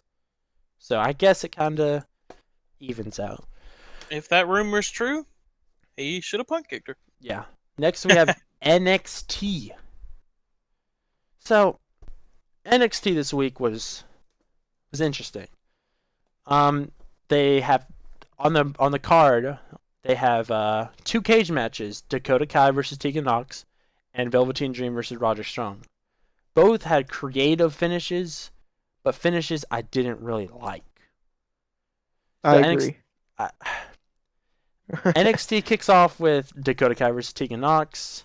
Kind of expecting a promo video because of their deep-hated rivalry, but it's no promo video. They just went straight in with the match. Nox starts with some intensity, with some fire, and brings the fight to Kai. After a little bit, Kai starts to take over, and we head to a break because, of course, they do. Then Nox starts getting a comeback going. She starts tossing Dakota Kai really hard into the cage. I was like, dang, Kai's back's gotta be hurting. But then after that, Tegan Nox, who's the babyface in all this, tries to escape. Usually, I mean, correct me if I'm wrong. Whenever I watch a steel cage match, I usually see the heel, the one who doesn't want this match to try to escape. Am I Yeah, wrong? unless they're like one of the like a monster heel, yes, they are trying to escape. But she tried to escape so many times that we see Dakota Kai climb up there and bring her back down. And there's one where Dakota Kai does a cross body from on top of the cage, but that doesn't get the pin. She tries to leave again through the door, but Raquel Gonzalez, who's Dakota Kai's friend, and kind of helped her win at NXT Portland, makes sure she doesn't do that by like pretty much holding it because she's a very big, strong woman. That's kind of what she is. Yes. And then more stuff in the ring. I think on accident Raquel hit Dakota Kai with the cage, and she was like, "Oh no, what do I do?" So Tegan Nox tries to escape again. What's new? And so she starts walking down. She's on the outside, but then Raquel takes the cage and pins Nox through where the cage and the door is, starts pinning her and holding her there, which left Dakota Kai enough time to recover and just escape. Tegan Nox looks like really shocked about it. I'm like, come on, that was a 2v1 pretty much. You're never gonna win. I was kind of hoping that she would have pinned her or just kept brutalizing her because she took her knee away at War Games. She did that. But no, we didn't see that. It was okay. Nope. It was okay. I'd rather see the heel try to escape around the babyface. Then we have Shotzi Blackheart versus Chelsea Green. Chelsea Green's kind of being pushed with her manager Robert Stone, who is Robbie E in Impact. But I was expecting Shotzi Blackheart to actually win this because she eliminated Shayna Baszler. That was earlier this year in that NXT Battle Royal to determine the number one contender for NXT Portland. So like, maybe she's getting a push. But Chelsea Green kind of won in a short match. It was just there. It was an NXT match. Then Keith Lee's out, and we all love Keith Lee. I mean, I love Keith Lee. Keith Lee's great. Keith Lee he's just a great dude. Keith Lee cuts a promo about how he won the belt, and then people like Dominik Dijakovic, Killian Dane, and Damian Priest has called him out. But then out comes Cameron Grimes, who bragged about beating Dijakovic. I think it was last week, maybe it was 2 weeks ago. Grimes tells Lee that William Regal has granted him a North American title match next week. That should be pretty fun. But then Lee finishes off the promo saying that Grimes is in for a ass whooping next week. So I believe him. I believe him. I'm just waiting for that double slap, man. Whew. That double chop, man. It's gonna kill him. Yep, it probably will. Probably will. He's a small dude. Then we have Undisputed Era versus Danny Burch and Oney Larkin. Again, it was a good TV match. For most of the match, the Undisputed Era was isolating Oney Larkin. And finally, Danny Burch makes a tag. He starts a comeback. But then they isolate him again and work on him into the final 2 minutes of the match. And the ending was just kind of weird. Then, I think Oni finally gets a hot tag. He clears house. Like, he starts taking over, jumping out, tossing him out of the ring, jumping out of the ring. And then right whenever he was potentially gonna get a pin or something, out of nowhere, the Undisputed Era hits the high-low, which is their finisher, and gets the win. I was like, okay. It was fine. It's fine. Yeah. Undisputed Era cuts a promo about the loser weights, which leads to the Broserweights coming out, saying they're down for a rematch. But then the Grizzled Young Veterans come out and attack the Broserweights. They don't care about the Undisputed Era rematch. They demand a title shot. So we could see a triple threat at Tampa, but as of right now, next week, Undisputed Era are getting their rematch against the Broserweights. So that should be pretty fun. Yeah. That should be a really good match. They had probably my favorite match in Portland. Next was Isaiah Swerve Scott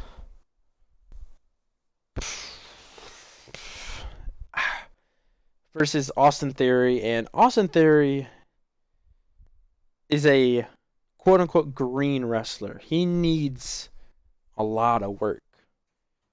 He's very good in the ring, but at the same time, he just does moves. He doesn't really tell a story while in the ring. He just does moves, and they work. But he doesn't really connect with the NXT audience, I think. There's one part of the match where Isaiah seems to break Austin Theory's arm. Like, it looks bad. But in the end, Austin Theory hits the ATL for the win. So I was like, again, NXT was very okay. Just very okay. There wasn't anything really spectacular. Until we get to the Morrow interview with Gargano. This was one of the best interviews in WWE in a long time. Because it made the interview make an impact. It made the interviewer actually have character rather than just being a pretty woman just standing there. So that's how it is normally on the main roster. Mauro Ranallo asks Johnny why he turned on Ciampa. Ciampa knows why, but Mauro wants to know why Gargano said he did what he had to do. Gargano said they don't know. That everyone does not know what he's been through. He starts getting angry with Mauro, saying like how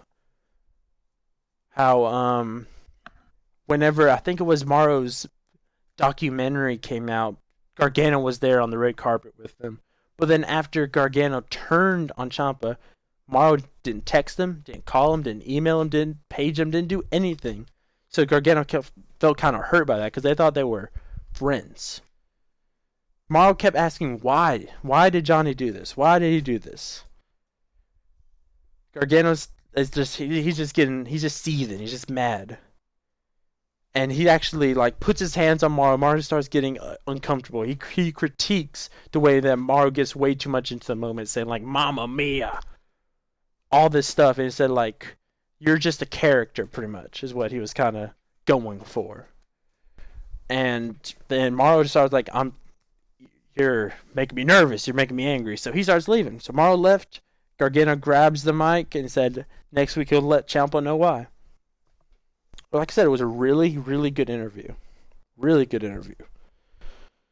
Oh boy, the main event. So it's Roderick Strong, Velveteen Dream, Steel Cage. It starts off with right after the entrances, they both start just swinging, hammering on each other. The rage in this match is very apparent.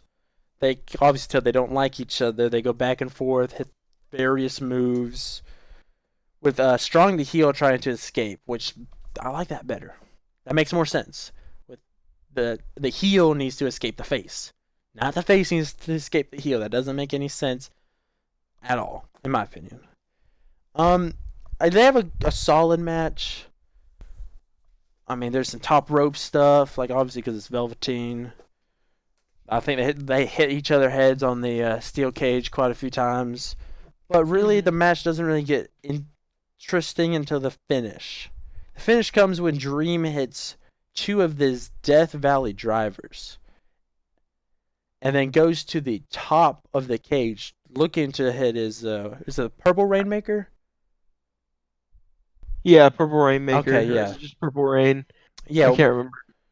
It was probably Purple Rain, yeah. Whatever it is, he tries to go for his elbow, but then the rest of the Undisputed Era comes out with kendo sticks and all this stuff, and Velveteen was fighting him off through the cage. He grabbed one of the sticks from him and starts wailing on him on the inside.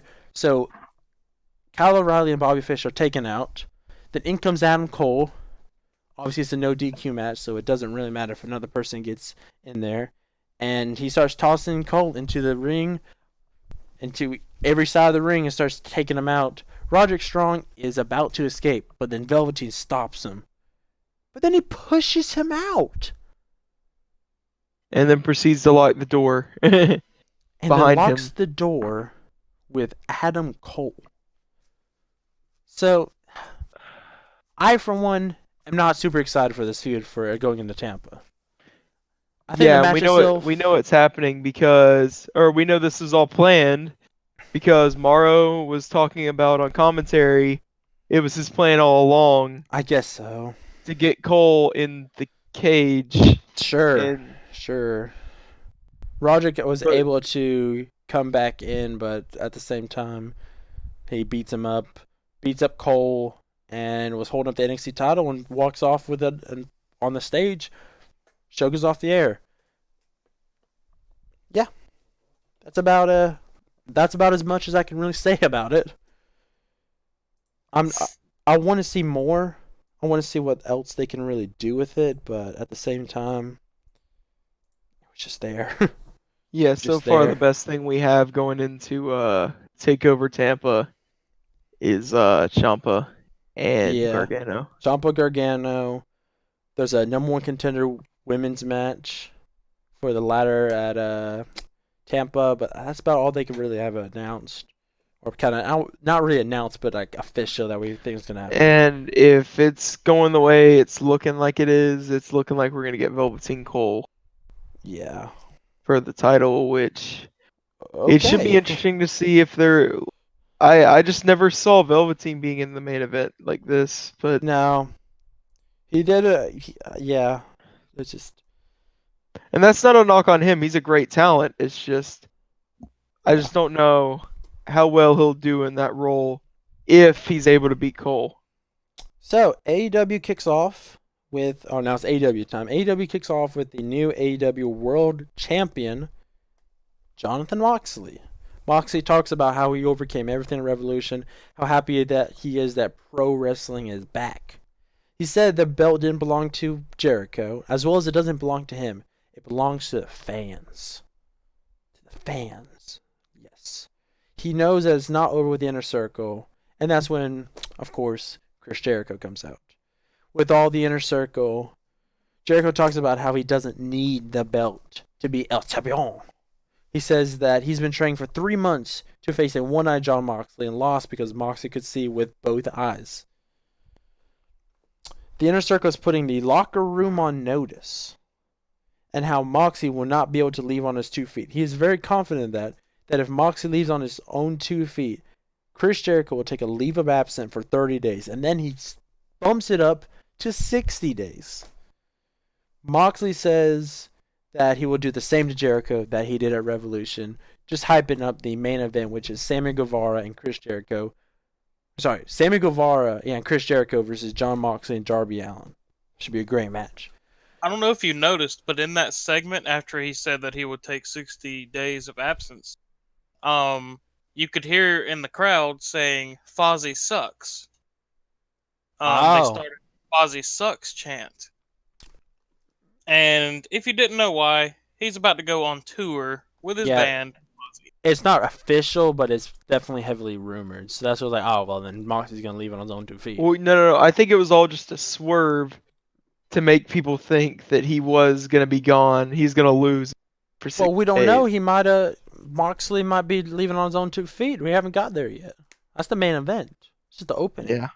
Now, the opening match was SCU and Colt Cabana versus the Dark Order. I, for one, I've loved Colt Cabana. He's been great. So they had a good match. They isolated Daniels for a long time. They were just like beating down on him. Colt Cabana started off the match, but did well. But they put in Daniels, and Daniels just kind of, I don't know, just was in the match and kind of got isolated. And then he finally gets a hot tag to Frankie. All hell breaks loose, and both teams start brawling until SCU takes out everyone but Evil Uno. They start beating down on him. They're doing well.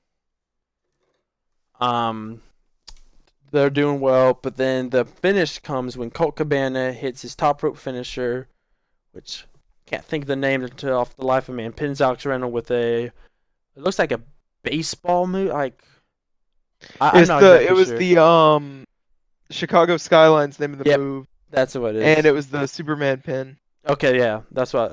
Like I said, okay. So yeah, Colt Cabana. I mean, I wasn't expecting him to lose on his first match. So it was a No. good match. No. It was a good match. Good debut for Colt Cabana. Uno says the Exalted One will not be pleased at all. Still don't know. Leva Bates versus Big Swole squash match. 1 point Leva hits Big Swole with a book, but I mean, Big Swole I guess being kind of pushed, even though she's very green. Britt Baker was on commentary. Big Swole was able to hit her with her spinning punch, spinning elbow, and got the pin and the win. So kind of a squash match. Not much I can really say about it. It's the one women's match on the show, so it's over. All right, the Cody promo. I love this promo. So Cody talks about how he will be fine with losing at Revolution if MJF would come out and say that he won fair and square. But then if not familiar music hits, and it's Jake the Snake Roberts actually coming out, which I was very surprised that. I mean, I haven't heard that his name since probably back in 2014 when it was Retro Raw. Yeah, I think that's the last time he's been on TV. Wow. So he comes out, actually not looking. I mean, he doesn't look in great shape, but his hair isn't that gray. He's got some little gray patches, but it's not horrible actually. And he cuts a really really good promo about how Cody continues to bitch and moan about losing, and him saying that he's never complained about a match in his life. His career.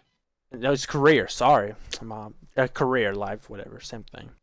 But him saying that he has a client and he will bring the darkness to AEW. He isn't coming for AEW's pie, just Cody's slice. I was like, wow. So don't know who this mystery client is. I mean, there's been rumors that's Brody Lee. I can 100% bet money that it is Brody Lee. It could be Brody Lee or Lance Archer because he Or has Matt been called Hardy. the Phoenix. Oh wait, hold on. Phoenix? Oh, Enzo Amore. All right. I mean, like, Real who one. else could it be? I mean, Who else His could it name's be? not Enzo Morris. Enzo. Sorry, just Enzo. Yo. I did see something today. I can't reference where it's from, but Jake the Snake Roberts kept saying, "Hail Caesar, Caesar," stuff like that. And when we were watching it, I was kind of like, "Why is he calling him that?" I'm not real sure. And it turns out that on March 15th, there is a day called the Isles of Caesar.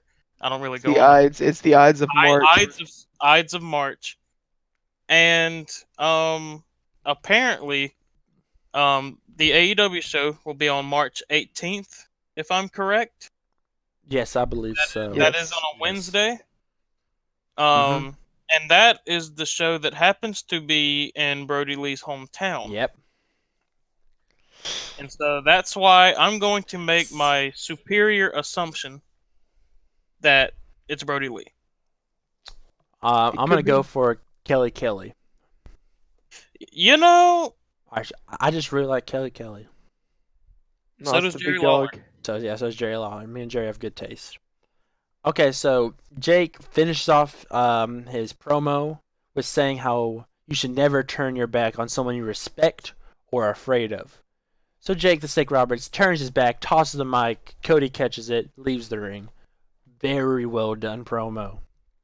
Very well He's done. always been able Probably to. best thing on the show this week. Yeah, it was definitely one of the better stuff, yeah. The main event was good still. Next we had Chuck Taylor versus Pac. Now, obviously, Pac has had its rivalry with Orange Cassidy. He's actually beat Trent Beretta. I think he's already beat Chuck Taylor once. I think But- so. Yeah, I think he's 3-0 against all members of them. About to be 4-0. So Pac Mhm. starts working over Taylor for most of the match, until the moment we've been waiting for. Pac get into Orange Cassidy's face. And then Trent comes in. I was like, oh. But then Chuck Taylor hits him with a baseball slide on the outside, and they do the best friends hug. It's kind of that they weren't really expecting it, so the camera had to quickly pan over and then pan out with their iconic camera angle. And and then they just have a really solid match, a good back and forth. The finish comes after Taylor hits his finisher on Pac, which is like it looks kind of like a pile driver, but then Pac actually kicks out. Then he goes for a moonsault. Pac moves out of the way. Pac counters it and hits him with a brutalizer, and Chuck has to tap out. Then Orange Cassidy comes into the ring to face off with Pac again. But then the Lucha Bros come out, and they do a double super kick to Orange Cassidy, take out Trent, take out Chuck, and now they are a faction called Death Circle. It's the Death Triangle. Yes. Yes. Death Triangle. Triangle. A circle would have there's no ends. But There's already one circle in AEW. That's true. Death Circle is pretty cool, but Inner Circle's better. So yeah, Death Triangle. So that is Pac, Pentagon, and Rey Fenix. Man, and no one in the locker room is safe. That should be fun. They're actually having a match with Private Party and Joey Janela next week, and that should be pretty good. Jake Hager versus QT Marshall. Jake Hager wins. Because QT Marshall, I mean, come on. It's QT Marshall. Dustin and Brandy were on ringside. He got, I think he did his handstand flip off the rope and actually hits it, but then that's about all the offense that QT got. Jake Hager kind of just dominated the whole thing and wins with his triangle submission pretty quickly. All hell breaks loose when the Inner Circle starts attacking QT Marshall. Dustin tries to come in and save it, as well as not Brandy, she was out there, but as well as not Brandy. But he got his ass handed to him. Cody makes a save, but then he can't. Then try Matt Jackson, but he can as well. But then there's one man to save all of our beloved faces. It's Hangman. Of course it is. Hangman comes out drinking a beer, puts a beer right on the turnbuckle, and then hits him with the good old buckshot lariat. And there you go. But before he leaves, he gets into Matt's face and actually flips him off, grabs his beer, grabs 6 other beers in the crowd. Hangman's an alcoholic and the fans love it. I love it too. Hangman's character's been a lot better recently. Ever since he started drinking.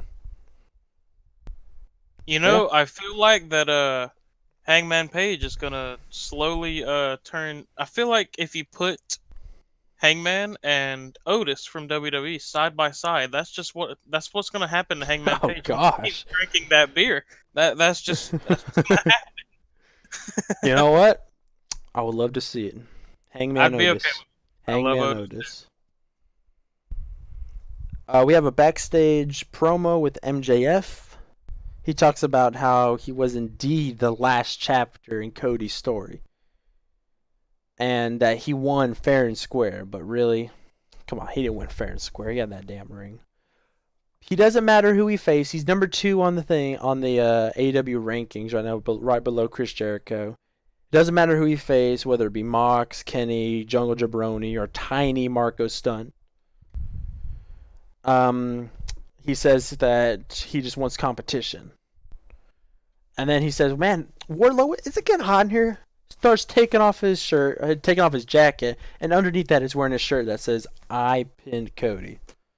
He apologized for it. I'm sorry, I didn't mean I was wearing that. He said it's distracting and obnoxious. Just like Cody's neck tattoo.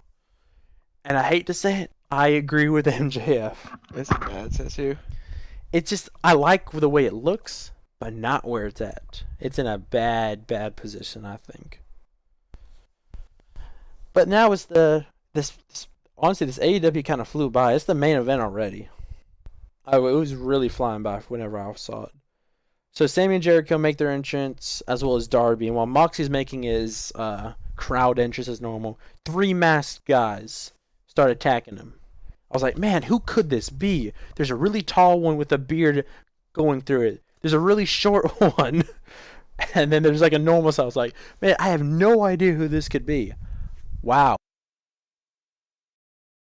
It's the rest of the inner circle: Ortiz, Santana, and Jake Hagar. They demolish him, start throwing him into the trash can, start pressing a trash can lid on top of him, throwing him into the wall. They just brutalize him, beat him up. And then Darby, being the resilient face that he is, decides that I still want this match and does a 2v1 match. And it just shows why Darby Allin is the next top star of AEW. He just goes off. He doesn't care that it's a 2v1. He does his very, very best. And every time he would get close, the other member for the 2v1 is there to break up the pin. And they just isolate him. But then Darby just keeps coming back, getting close, getting closer. Hits, I think he hit Sammy with a coffin drop, but there again, Chris Jericho's there. Because it's a 1v2. If Darby had John Moxley, this could have been a completely different story. So Jericho is on the outside, and Darby, who has the momentum right now, goes for a Tope Suicina, but then it looked like Jericho sidestepped him, but really he hit him direct on the side of the head with the Judas effect. It actually looked really, really well done. Yeah, it was good. Tosses Darby back into the ring. Sammy Guevara's there. He's a legal man. 1, 2, 3. Darby wins. Or not Darby. Sammy and Chris Jericho win. Darby ends up losing, but in his defeat, he still looks very strong. Very strong. But then Moxley's music hits. He starts running out. He's all bandaged up. Brings out a chair. He's limping. He does his best to fight off the inner circle, but he can't. It's a 5v1. I think that they've already taken out Darby. It's just Moxley. They beat him up. They take him to the stage. I remember last time someone went through this part was Nick Jackson. Whenever Santana Ortiz did like a power bomb onto it, and did they do a power bomb? They went for the Shield power bomb. They didn't do any of the ooh-ah, but still, it was a triple power bomb. They bring him down, and instead of doing like the Shield fist, they just flip him off. Because why not? They don't like Yeah, they don't like Moxley. And Makes sense. the weird thing was, on Wednesday when that happened, it was almost a year ago when the Shield reunited after Roman Reigns. Man. And what did they do on that night? A Shield powerbomb. Shield power. Okay, that makes sense. I thought it was a very solid show of AEW. I don't know about you. I had fun with this AEW show. It was not. It didn't have any really spectacular matches, but the whole show just kind of flowed together pretty well. Yeah, they know how to pace their shows that well. Mm-hmm. All the in-ring stuff was just okay. It wasn't horrible, but it wasn't like spectacular. Yes. The promos and the stuff that wasn't like actual matches was very, very well done. It seems like they're trying to progress the storylines going forward. Yeah. Building up to a lot of different things. They have Blood and Guts at the end of the month, and then Absolutely. who knows what we'll have between that time and then the end of May when we get the next pay-per-view Double or Nothing. So yeah, it should be a really interesting time for AEW right now. Now we switch on over. SmackDown. Get that quick SmackDown recap. Quick SmackDown recap. Bentley, do you got this one? I can take a little bit of it, yeah. Okay. I can help you out if you need We'll it. start off with Alexa Bliss and Nikki Cross with Moment of Bliss. They pretty much went through, the Hall of Fame, who's going to be inducted this year, blah, blah, blah. Yeah. And then they introduced the NWO. It's always good to see them. It was Kevin Nash, Scott Hall, and X-Pac. Oh yeah. And they have a little sit down, talk about they're going to be inducted into the Hall of Fame, and then out comes the big three: Sami Zayn, Cesaro, and Shinsuke Nakamura.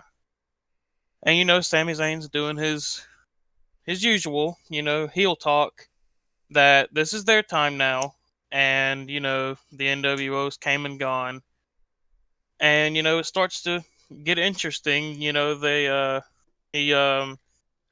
talks about the IC title they're facing Braun, all three of them, for some reason. Mm-hmm. Um, and he touches on Kevin Nash was an IC champion. Scott Hall was an IC champion. He said Scott Hall might be the greatest of all time. And he gets to X Pac and he was like, "Well, you're kind of there." Yeah, And that's true. X Pac doesn't like that. He doesn't like it at all. They get face to face NWO. They're both saying, "You want to fight? You want to fight?" Blah blah blah. And Sammy doing the heel thing that he does. They all three backed out, saying, "We're not going to fight you. That's just for your own publicity." When Big Braun comes out and takes out Shinsuke and Cesaro on the stage and ramp, which leads Sammy sandwiched between the NWO and Braun Strowman. Mm. Which, I'm kind of thinking, I kind of feel a running power slam coming. Yeah. But he grabs Alexa Bliss and uses her as a human shield to escape out of the ring, and all three of them escape backstage. So, good little nostalgic start of SmackDown. Mm-hmm. I mean, I'm not gonna It was lie. what it needed to be. It was what it needed to be. When you see the NWO, you can't not like it. Oh yeah, absolutely, absolutely. Then next we had Naomi and Lacey Evans versus Sasha Banks and Bayley, who had a rematch from last week. But this time, Sasha Banks and Bayley actually win, and they pin Naomi. So it was kind of confusing because just last week, Naomi pinned Bayley, who's the women's champion. But this week, Sasha pins Naomi. So kind of interested if they're going for a multi-woman at WrestleMania. If they're doing an Elimination Chamber match. I don't know what's going on SmackDown sometimes. And this Yeah, is not one. especially with Naomi, because it seemed like they were pushing her when she had that big return at the Rumble, and then she looked incredibly strong. It looked like we were gonna get a big championship match, Super Showdown, which we did. Then you remember a couple weeks before Super Showdown, she lost to Carmella. Then she beat Carmella for the title opportunity at Super Showdown, lost, and now they have this match. And it's just really strange. We don't necessarily know who's gonna challenge for that title at Mania. Is it gonna be Naomi? Is Sasha gonna turn on Bayley? If Sasha would have turned on Bayley, I think they should have already done that by now. Yeah, it would have happened by now. We only have a couple of weeks for Mania, Yeah. so Who knows? yeah. Then upcoming next, we had Sheamus versus Apollo Crews. It was a match. glorified squash match. Oh, yeah. Apollo Crews got his initial little offense in, and then kick 1, 2, 3, and that was your match. That's about all we really needed. I mean, Sheamus needs to. I really think Sheamus and Braun should be the WrestleMania match, but it's for another show. Drake Maverick is backstage with Drew Gulak, who lays out a challenge for Daniel Bryan. Says he knows all 163 of Bryan's weaknesses.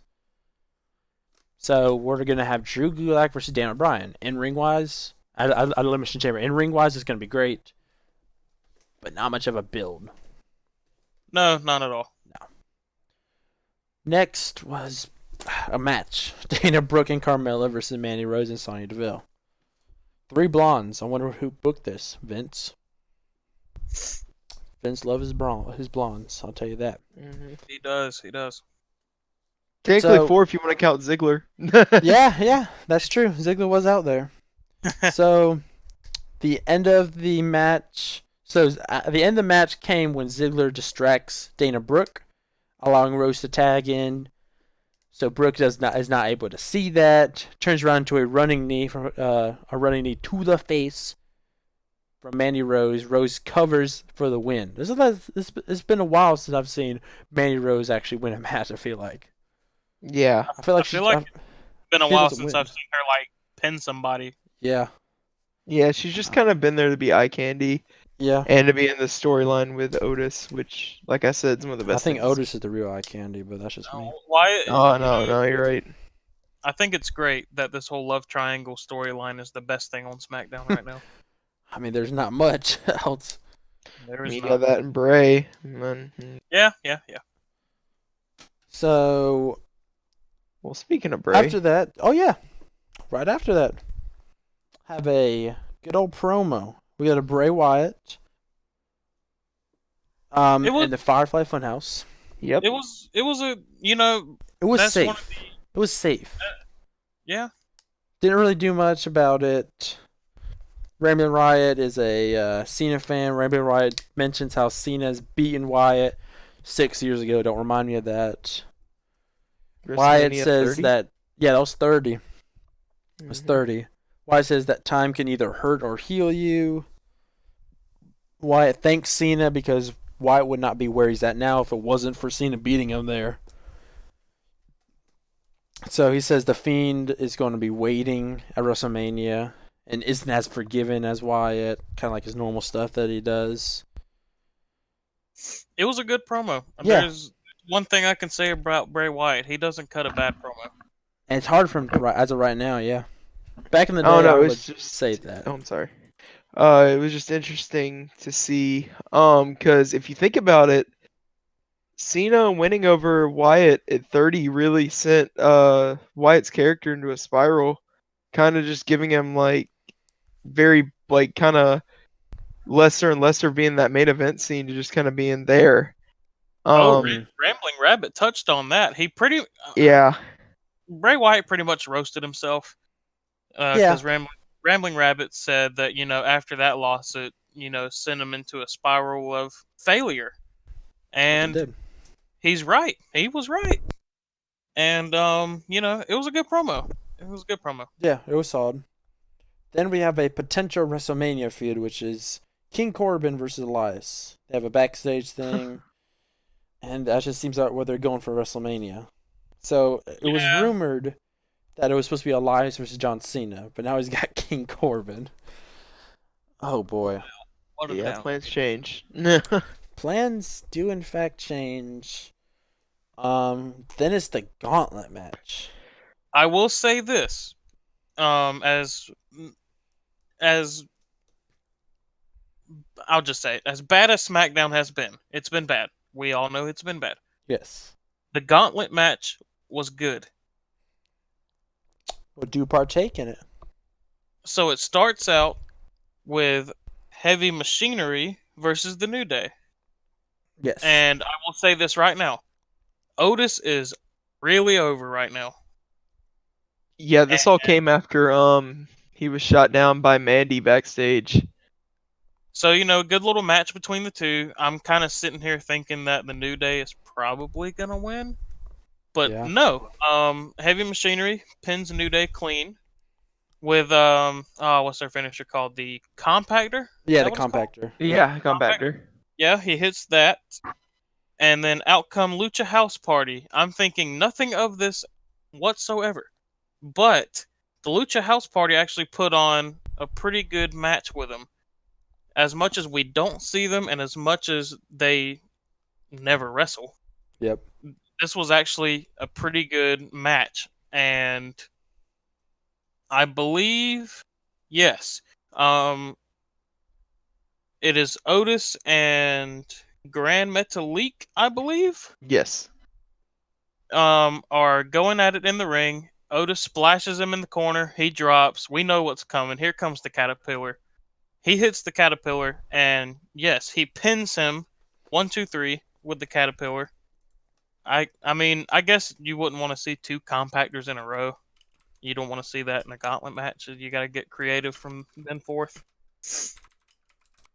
And let's see, who's the next Oh, I'm team? sorry. He hit Dorado. He hit Dorado. Yeah. Yeah.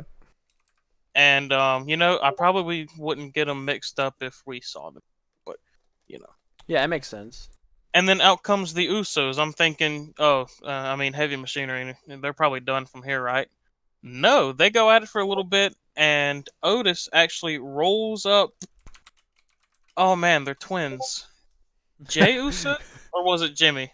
Let's see. He rolls up Jimmy. Mhm. Was it Otis or Tucker? It It was Tucker. It was was Tucker. Tucker. Yep. Tucker. So roll up pin. I was very shocked at that one. And let's see, we got Miz and Morrison next, our SmackDown Tag Team Champions. Taking advantage of the very obviously gassed Tucker and Otis, and did pretty good little match. And I believe that this one also resulted in a roll up. I believe so, if I'm not mistaken. Yeah, it was a roll up by Tucker to Morrison, I believe. Yes, and Miz and Morrison are very mad that they just got rolled up by Heavy Machinery, and they continue to attack Heavy Machinery before the next team can come out, and they send Otis through the barricade, through it, and he actually hit pretty hard. I kind of Yeah, it was around the timekeepers area. sent through the timekeepers area, and there was a chair right there, and I could have sworn that he banged his head on that chair when he went through. I'm not sure. He might have. Uh, Yeah, look and then like here it. comes Rude and Ziggler, and by this point, I feel like Heavy Machinery is probably going to win. I'm still not too sure, and now we're about to see this whole Otis and Ziggler thing go down, and they take advantage again. Heavy Machinery is very gassed. And They they're do a little bit heels. Yep. of a comeback. Otis is at the start of it. Otis is pretty much dead outside the ring. He slowly, he almost bear crawls all the way back to his corner and gets the hot tag, in which him and Robert Roode are going at it. Robert Roode's hitting Otis, and kind of like the Hulkster, hulking up. He'd get punched and then he'd start pelvis thrusting. Yeah, and I do believe that they were going to. He was going for a. A caterpillar. A caterpillar, yeah. He was going for a caterpillar. I think he hit it. Did he hit it? He hit it. Okay, no, he hit it to Rude, but Wasn't there was a yeah. But a blind tag to blind Ziggler. tag, and Ziggler came in, super kicked Otis 1, 2, 3, and Ziggler and Rude have the advantage in the Elimination Chamber match for the tag It title. was a Yep. really solid match. Really solid match. I really wasn't expecting it, but they actually put on a good match. And that was Mhm. the go home SmackDown for Elimination Chamber. Now, as of right now, Elimination Chamber has got 7 matches. So, just going for quick predictions. All right, Natalia versus Liv Morgan versus Shayna Baszler versus Asuka versus Ruby Riott versus Sarah Logan. Oh, oh man. My prediction: Shayna Baszler. I can agree with that prediction. There's no way Shayna Baszler's losing. Yeah, there's no way. Braun Strowman versus Shinsuke versus Cesaro versus Sami Zayn in a 3-on-1 handicap match. There's no way Braun- Strowman's losing. I believe Braun is retaining. Yeah, I would be surprised if he loses this, really. The Miz and John Morrison versus the New Day, the Usos, Heavy Machinery, Lucha House Party, and Dolph Ziggler and Robert Roode. Elimination Chamber match. I'm thinking Miz and Morrison are probably retaining. I would agree. I don't really. I mean, I could see that happening too, unless they're gonna. Well, I mean, it doesn't make sense for Roode and Ziggler to get the win if they're gonna step on Otis Ziggler. yeah, and I don't think the New Day are getting the titles back. Mm. Don't think Heavy Machinery. Don't think Lucha House Party. So, who knows? The Street Profits defending their titles against Seth Rollins and Murphy. This is like the 4th time they've had this match, I think. Street And, Profits retain. I think yeah, they retain. Potentially by DQ. Really? Potentially by DQ, but yeah. Alistair versus AJ Styles in a no disqualification match. It's a rematch from Raw. Oh my god. I don't know. I feel like Alistair's probably going to get the win. There's definitely going to be interference from the OC and maybe from the Undertaker also. But I'm thinking Alistair gets this one. I'm actually gonna go for AJ. I don't know Yeah, I would go why. with AJ. It sucks. I mean, they already gave him the loss. Raw. Yeah. He Um. really, there's nothing really stopping them from having AJ win again. Honestly, who knows? Who knows? My prediction going for that is I feel like the Undertaker may show up and cost I AJ. could see in WWE fashion, I could see hitting gong noise, like the spirit of the Undertaker's there, but he's not really there. Yeah, Yeah, that makes sense. Very WWE fashion type thing. and then Black Mass 1, 2, 3. That's my I prediction. could very well see that. Then we got Andrade versus Humberto Carrillo for the United States Championship. Andrade is the current champion. I see Andrade keeping it for now. Maybe later losing it. Yeah, I just don't think it's quite that time for Umberto yet. Yeah, I agree. No, he's really good. I just don't think he's like Andrade And then for Daniel sure. Bryan versus Drew Gulak. Daniel Bryan's gonna win that one. Daniel Bryan is definitely gonna win. Yeah, Drew Gulak's not big enough of a name No. per se yet to beat Daniel Bryan. So Yeah. There's been a few matches that are set up for NXT next week. Obviously, Keith Lee is defending his title against Cameron Grimes. The Undisputed Era get their rematch against the Broserweights. And then right now there is, I believe, 3 matches announced for AEW. You have Cody versus Ortiz, MJF and the Butcher and the Blade versus Jurassic Express, the Death Triangle versus Joey Janela and Private Party, as well as the announcement of the rules for the Blood and Guts edition of Dynamite. And then on the March 16th of Raw, Stone Cold Steve Austin is going to be appearing on that Raw, so they're only doing that to get ratings. Let's be real here. speaking of which, you skipped the upcoming Raw coming up on Monday. Edge is supposed to show back up. So is that actually official? Official? Have they No, announced it's that? official. It was announced officially Why can't just make that instead of a surprise? because they got to get ratings. Yeah, I guess so. All right, and then just a quick MMA. We had Fight Night 169 last week. The main event was Joseph Bendeves actually lost to Devison Figueiredo in a flyweight main event.